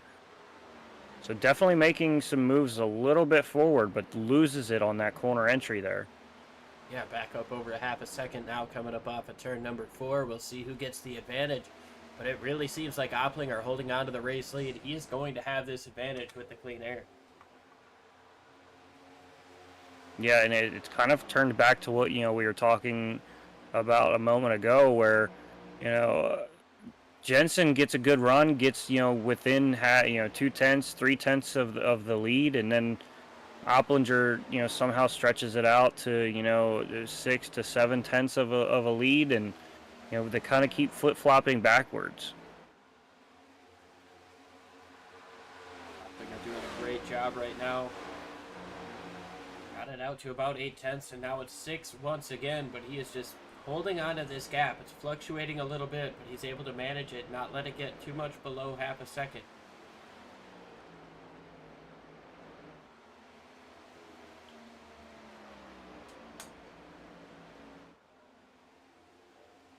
A little bit further back, try to find some battles across the racetrack. We've got Rob Haynes and Brandon Storer. Daniel Krim just in front of him. 12 laps to go here in Indianapolis.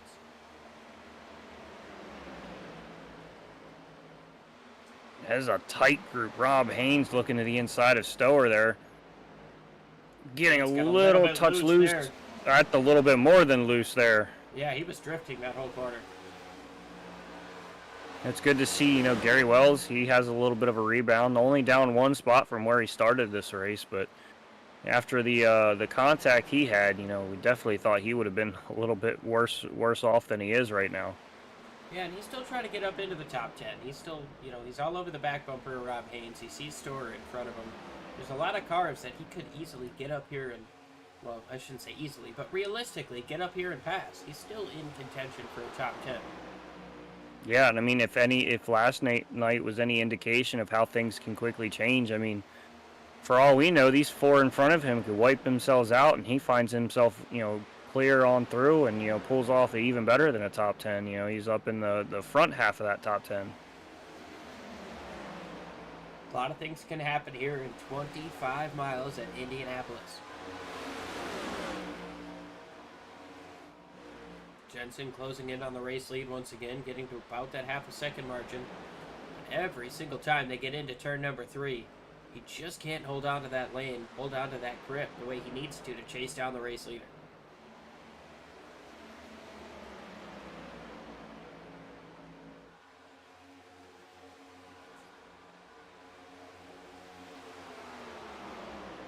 Gary Wells getting a good bit of run, but just a little too late down that front stretch. It seems like a lot of these guys are getting that good draft run, and it really starts to pick up just as they get, about halfway through that front stretch and back stretch, to where not really able to capitalize on it. They've got to get a really super good run and be right on the tail end of that car as Rob Haynes looks to the inside of the 83 there. He's going to try it, but the 83 is able to just fight up on that outside, keep that 99 behind him, and now into the dirty air. The 99, he's going to fall back. With these worn tires, going to see a little bit more of that.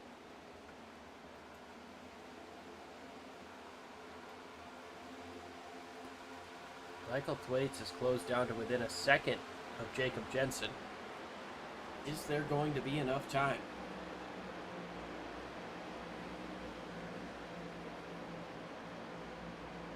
And I mean, we keep talking about time, but it's not time that I'm really worried about for him now. It's, can he actually even get to him? It seems that he's just stalled out, and, it's not a lot there. If he was saving anything, I feel like he'd already be on the, back end of Opplinger there, and kind of trying to pressure him to make a mistake over the next 9 laps.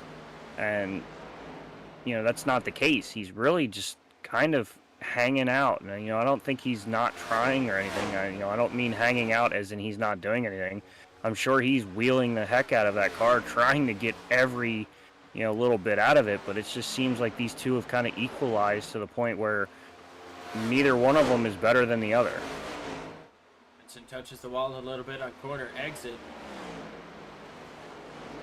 Changes up his turn too, and Opplinger didn't get an ideal exit there either. You can see him swerving big time down the back straightaway to try to minimize that draft. He knows he got a terrible corner exit. That's great on corner entry once again, and he's able to pull out another 10th on entry. Yeah, and I think the case for Opplinger, as long as he doesn't start mirror driving and really paying attention to where Jensen is and just keeps his focus out the front, front windshield, I think he's going to be okay here. Once he starts worrying about what's behind him, I think that's where he's going to have some kind of slip up that allows Jensen, to get close enough to kind of make some kind of move. If Jensen grabs the wall again, Jensen trying to get every single bit out of that car for sure. Yeah, he falls back a ton now, over a second off of the race lead. It's going to allow Thwaites He's going to be close in on him. Yeah, he's going to be under fire by Thwaites rather quickly. Is Thwaites going to stall out like we saw Jensen do?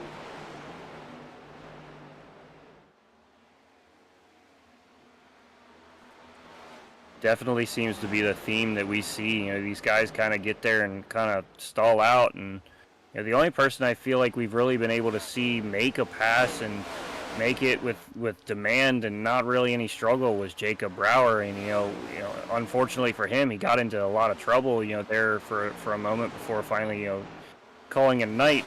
But everybody else so far tonight hasn't really been able to make commanding moves. Unless there was some kind of tire disadvantage, really seen people fight and struggle to get around. Has been tough. Track position has been a premium here today at Indianapolis. 6 laps to go, coming to 5 laps to go this next time around. And I tell you what, Thwaites is definitely closing in on Jensen. Yeah, Thwaites is definitely. I don't think he's going to pull off the sweep. It's a lot of time to try to make up in 6 laps. I know it's 2.5 miles a lap, but that's still a tall task to ask for. So I don't think Thwaites is going to be upset whatsoever if he can pull off a second place over Jensen. As he kind of goes way up the track, he's going to be under fire from Caffrey now.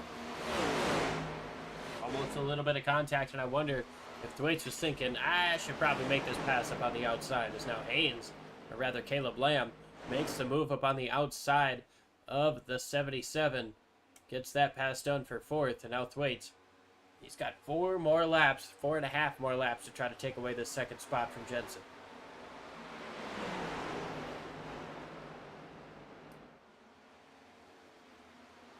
Yeah, now that, Jensen has fallen into the clutches of Thwaites and Lamb and Caffrey, now is when we start seeing that Opplinger is really being able to kind of stretch out to he's a full over 1.5 seconds ahead of Jensen now, as he was, under fire by about 0.3 of a second ahead of Jensen there for a while. Thwaites trying to set up this pass. Jensen gets a little bit loose. Thwaites doesn't want to take the bottom here. He's going to look up top. He's going to hurt that corner quite a bit as he comes up off of the corner. Jensen got a little bit loose. See what kind of run Thwaites can get to him. But it's 1.7 seconds up to the lead with 3 laps to go. Thwaites all over the rear bumper of Jensen. He's going to look down to the inside after he pushes him up the racetrack. Not quite enough space to make that pass happen. He's got to fall back in line. Looks up to the top side once again. Now he's going to cross over to the bottom.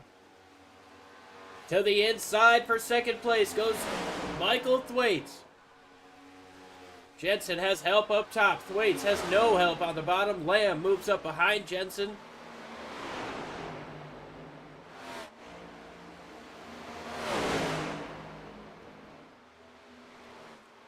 Lamb gets the wall pretty good there. He's going to fall into the clutches of Fredericks. Jensen gets sideways coming up off of the corner. Thwaites all over the rear end of that car. Gonna probably try to dive into the corner as he grabs the wall. That's gonna change everything for the run that he was building. How is he going to set up this pass for second? It's 2 seconds out front to Justin Oplinger. He has 2 laps to go, just 5 miles to get the job done here at Indianapolis.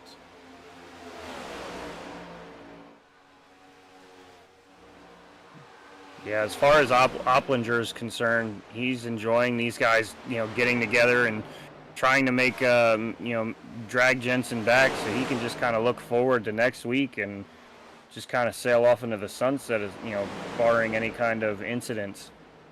Oh, Lamb gets big Lamb time is sideways loose. coming up off of 2.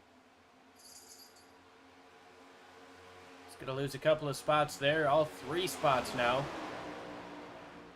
Thwaites trying to close in for second place on Jensen. Fredericks looks down to the inside for third.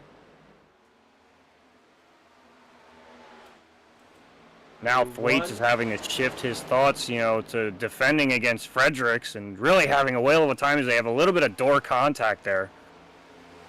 Contact on the front straightaway. Around goes Thwaites. Caution is out before the white flag. We're going to overtime. Michael Thwaites gets turned around down the front straightaway. And they're all sitting here definitely thinking, oh no, here it comes again.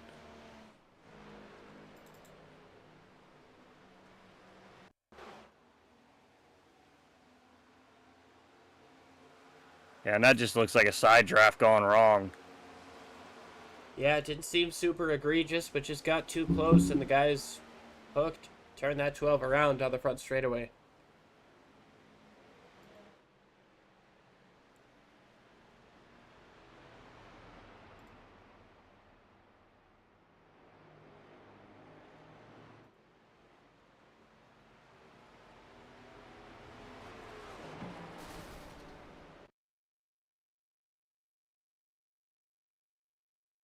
We're going to ride on board with Oplinger to figure out when the exact moment of caution came out. How close was he to taking this white flag?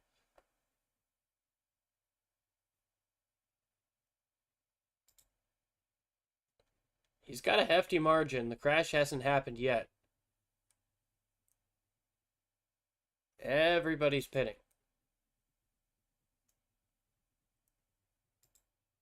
Still no caution, still no crash. There's the crash starting.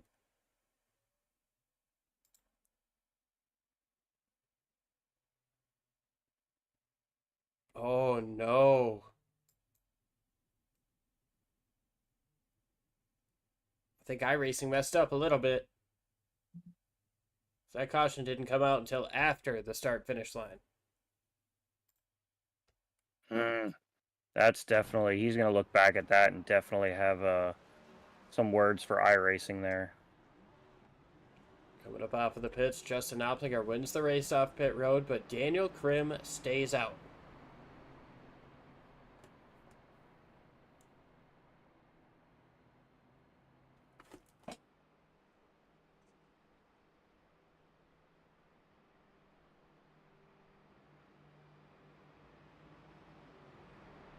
That's an interesting call. We've seen how important tires are, and for Krim to kind of stay out, and I mean he's on almost 30 lap old tires versus guys that are coming down and getting fresh tires, and I mean I don't think we're done wrecking here, because nothing against Daniel Krim, but 4 tires is better than none in just about every case of the word, and We I haven't think he's seen going to be anybody kind of try staying out on this old of tires. yeah, and I think he's just going to be that guy that's necessarily in the way, and he's going to get run over, and it's going to be a green white checkered, so everybody's going to be making every possible move they can, and I think he's just going to get run over. I think that is very likely.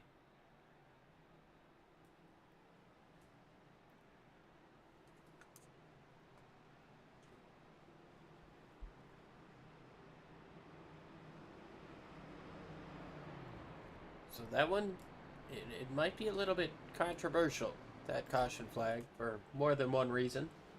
Take another look here what happened down the front straightaway.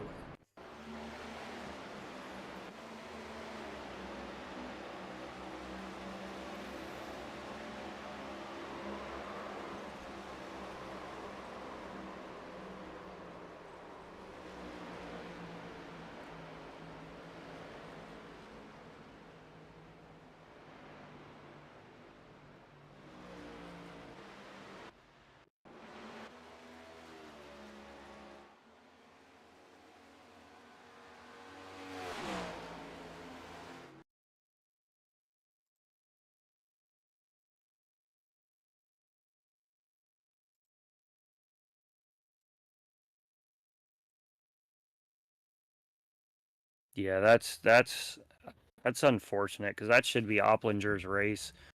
You know, that's just that's an iRacing issue there, hands down. Opplinger should be the winner of the race by far. I mean, he deserves it. He's done nothing but just manage his car and manage his gaps and just really just take control of the race and just put his car wherever it needs to be and be the control and that's unfortunate. Well, he's going to have a couple of extra laps. Get back what we think should be his with the way that caution fell. Obviously, we got to play the hand that's dealt with us, and Opplinger knows it. He's going to have to go out and try to win this race, mano a mano.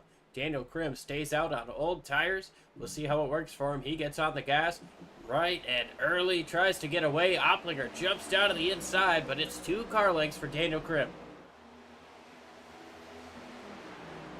Krim getting a little bit of a lead there, but I think he's going to be swallowed up off corner by Opplinger here.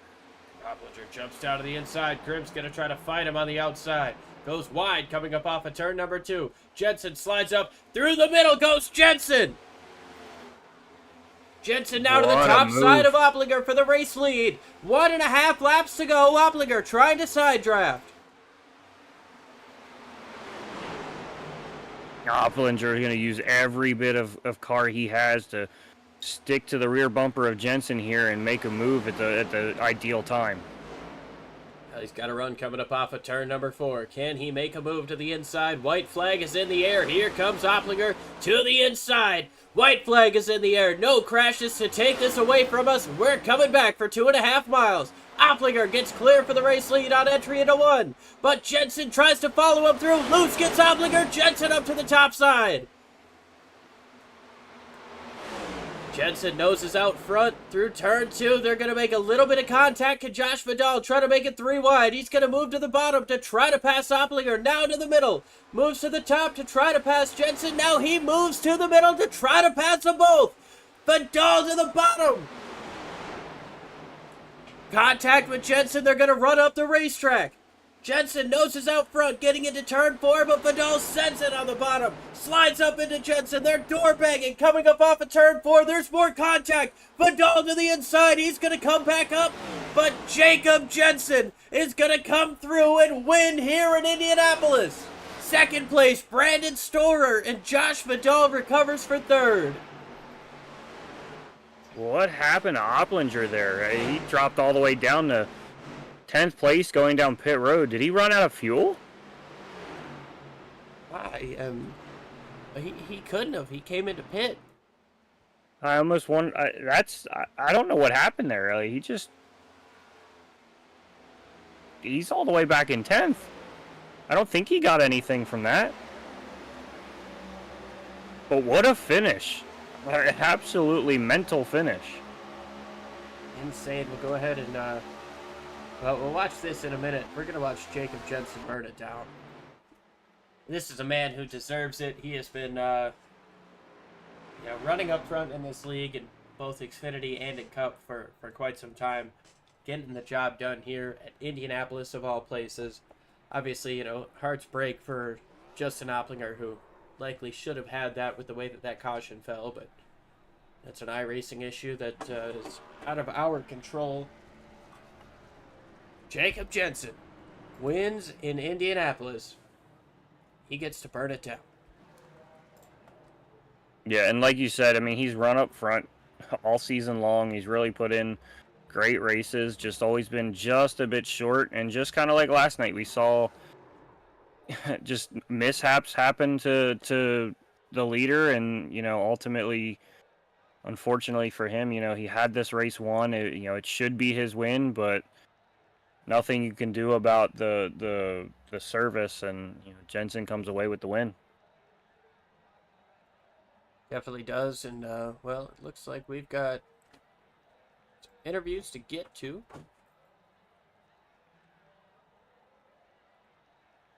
So we've got Joshua Vidal, our third place finisher, joining us now. Josh, it's Liam. Four, so. Oh, Liam and Jordan up in the booth. You got a copy? Yes, I do. Well, that was a crazy finish. But before we get to that, you had a lot of ups and downs in your race, and I feel like we saw you pass more cars than anybody. You started up in 6th, you got yourself up into the top 5, fell back, got yourself back up there, fell back again.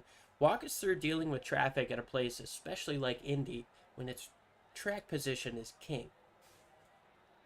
To be honest, I don't really know. That's my first, well, besides yesterday, I guess this is my first time racing, well, second time, but first time in the Cup cars racing here, like ever. Like I'm literally buying the tracks as we go throughout this whole season. So I was told beforehand that this was going to be like a high tire wear race, and preferably to save tires, you're going to want to be more loose to save the right front. And then I guess maybe like 25% way through the race, I figured out that holding the top side would be best to keep whoever's trying to pass me down there tight, not being able to like throttle up. Other than that, I don't really know. Well, you come away with a 3rd place finish after a crazy last lap. Walk us through that green-white checker and what it took to get you up there. I believe before that happened, I was like P8, P9, and I just went in and took 2 tires. I expected most everybody to probably take 4. I expected maybe the leaders to take 2, but it looked like a bunch of people took 2 because a lot of people that were behind me, that weren't behind me, were behind me on the restart, and that probably created a gap between me and the other guys that took 4. I don't know. I didn't want to wreck anybody for the win, but I mean, I tried. I took them to the wall, but I couldn't hold my car straight. Well, you did a phenomenal job recovering there, coming up off of turn number 4 after a, well, lack of a better word, ballsy send through the middle to try to take the race lead. Is there anybody you want to thank for such a strong run that you showed out here? Yeah, there's a few sponsors on my car. I want to thank BMS. They're my main sponsor, and they're actually the workplace of my team leader, Daniel Krim. He works there, so be sure to give them some business. All-Star 15, Drinking Bros, HSR, and everybody on my team that helped me prepare for this race. Awesome stuff, Matt. Congratulations on a podium finish, and hopefully we'll be talking to you again soon. Hopefully. Thank you. All right, and 2nd place is going to be Brandon Storer. Jordan, I believe you've got Brandon. Brandon, it's Jordan and Liam up in the booth. You got a copy? I got a copy. How are y'all doing? Doing well. It was a crazy finish there. You find yourself P2 for the night, up 18 spots from where you started. How's that got to feel? Feels fantastic considering I ran 3 laps before the race, and that's the only practice I had because I ran the Xfinity race last night and I got junked on lap 1 on the restart. So, and life's been crazy. So, that's all the experience I had in going into this, and it was a blast. This racing was fantastic. Yeah, you guys definitely put on a show for us, and we enjoy definitely watching you guys make these things interesting. They kind of happen just naturally, so it's truly a lot of fun. Take us through that coming to that line for the checkered flag there. What went through your mind? Yeah, so it was funny. I was talking with some of my teammates who were still listening in, and whenever we were getting ready to come to the line, I was saying I'm really hoping that they end up taking each other out, which almost happened. I don't want to see anybody wreck, and especially I'm friends with both of those two, so I don't want to see either of them wreck. But man, it would have been nice to have 2 wins on the season, you know. But coming out, I just kept my foot in it and hoped that Josh wasn't going to come in front of me whenever he was collecting his car. Yeah, well, you definitely kind of watch the C's part and, find yourself in a P2 finish and, really, get yourself a good points paying day. Before we let you out of here, is there anybody you want to shout out, mention? Yeah, definitely want to thank my 5280 SimSport teammates. So Joe, he ran earlier in the night and had some good feedback, and Jonathan had a lot of good feedback. They both had some trouble early, but thank them. I want to thank Drinking Bros. I want to thank All Star 15 TV, and I want to thank Wanderers Rentals for supporting the team and helping us get good finishes. All right. Well, you come away P2. We'll look forward to possibly talking to you next week, and maybe you'll get just a spot more further and maybe get a win next week. Yeah, let's get 2 wins on the season. All right. Have a good one. Thanks. Have a good night.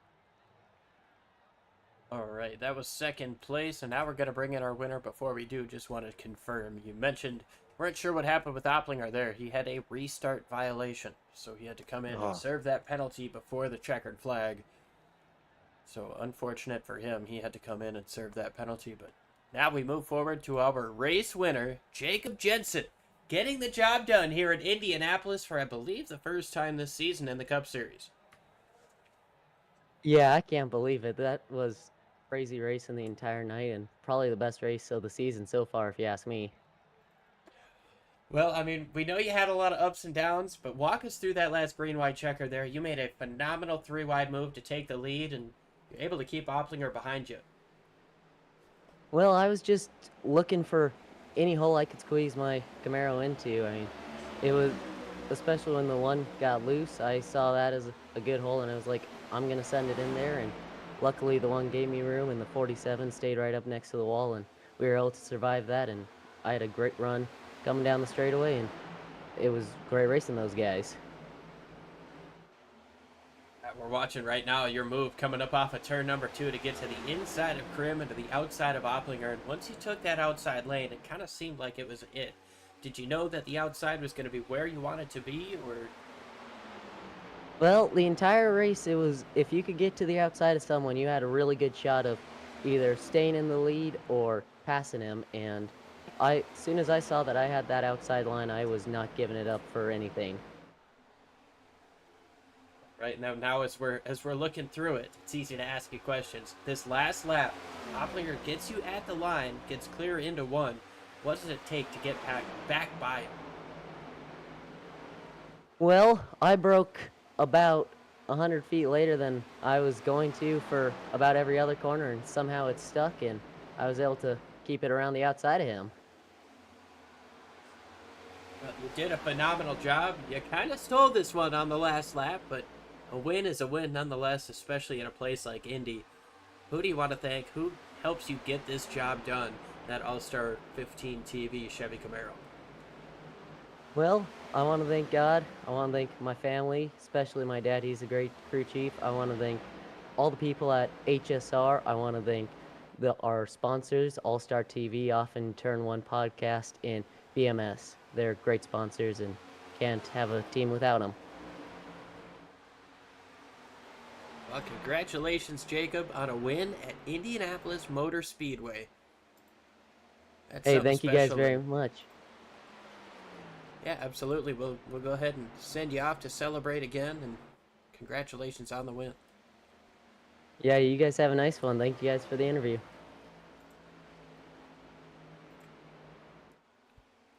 Well, that's going to about do it for us here after what can only be described as a wild weekend here in Indy. Both races decided off of turn number 4 with a little bit of sliding, a little bit of chaos. Not as much chaos here today as there was last night, but... Yeah, no, not at all. I mean, the chaos alone from last night, was going to be hard to beat, but this one definitely got you on your toes as well. It definitely did. As we watch Jacob Jensen burn it down in the background, we'll go ahead and show you our results as Jacob Jensen gets the race win over Brandon Storer and Caleb Lamb, rounding out our top 3. Daniel Krim and Taylor Bertram in the top 5. Then Gary Wells, Alex Relling, Wyatt Franklin, Ryan Frey, and Dalton Fredericks, rounding out your top 10. Actually, there may be a penalty on the 26. He's showing tail end of the lead lap.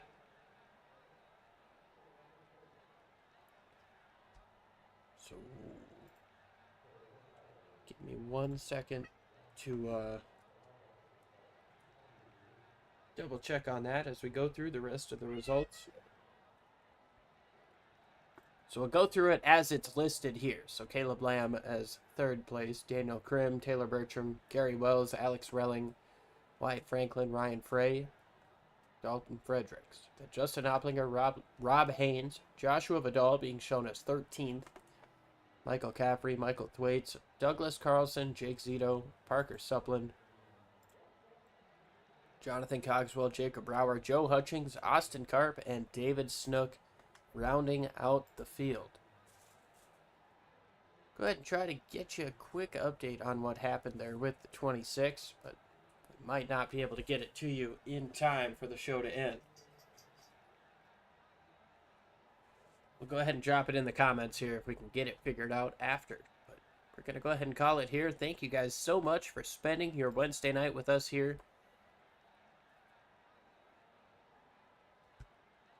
on Sim Racing Media. Sorry, I was looking at the YouTube comments here.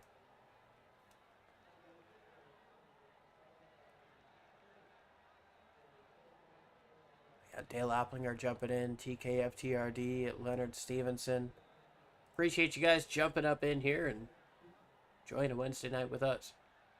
We'll be back again next week, next Tuesday, for the Xfinity Series, and Wednesday once again for the Cup Series. Be sure to tune in. For us here at Sim Racing Media, as you guys walk through the streets of life, please don't play in traffic. Thanks, folks. Ricmotech, high-performance sim racing equipment. There's only one place to go, ricmotech.com.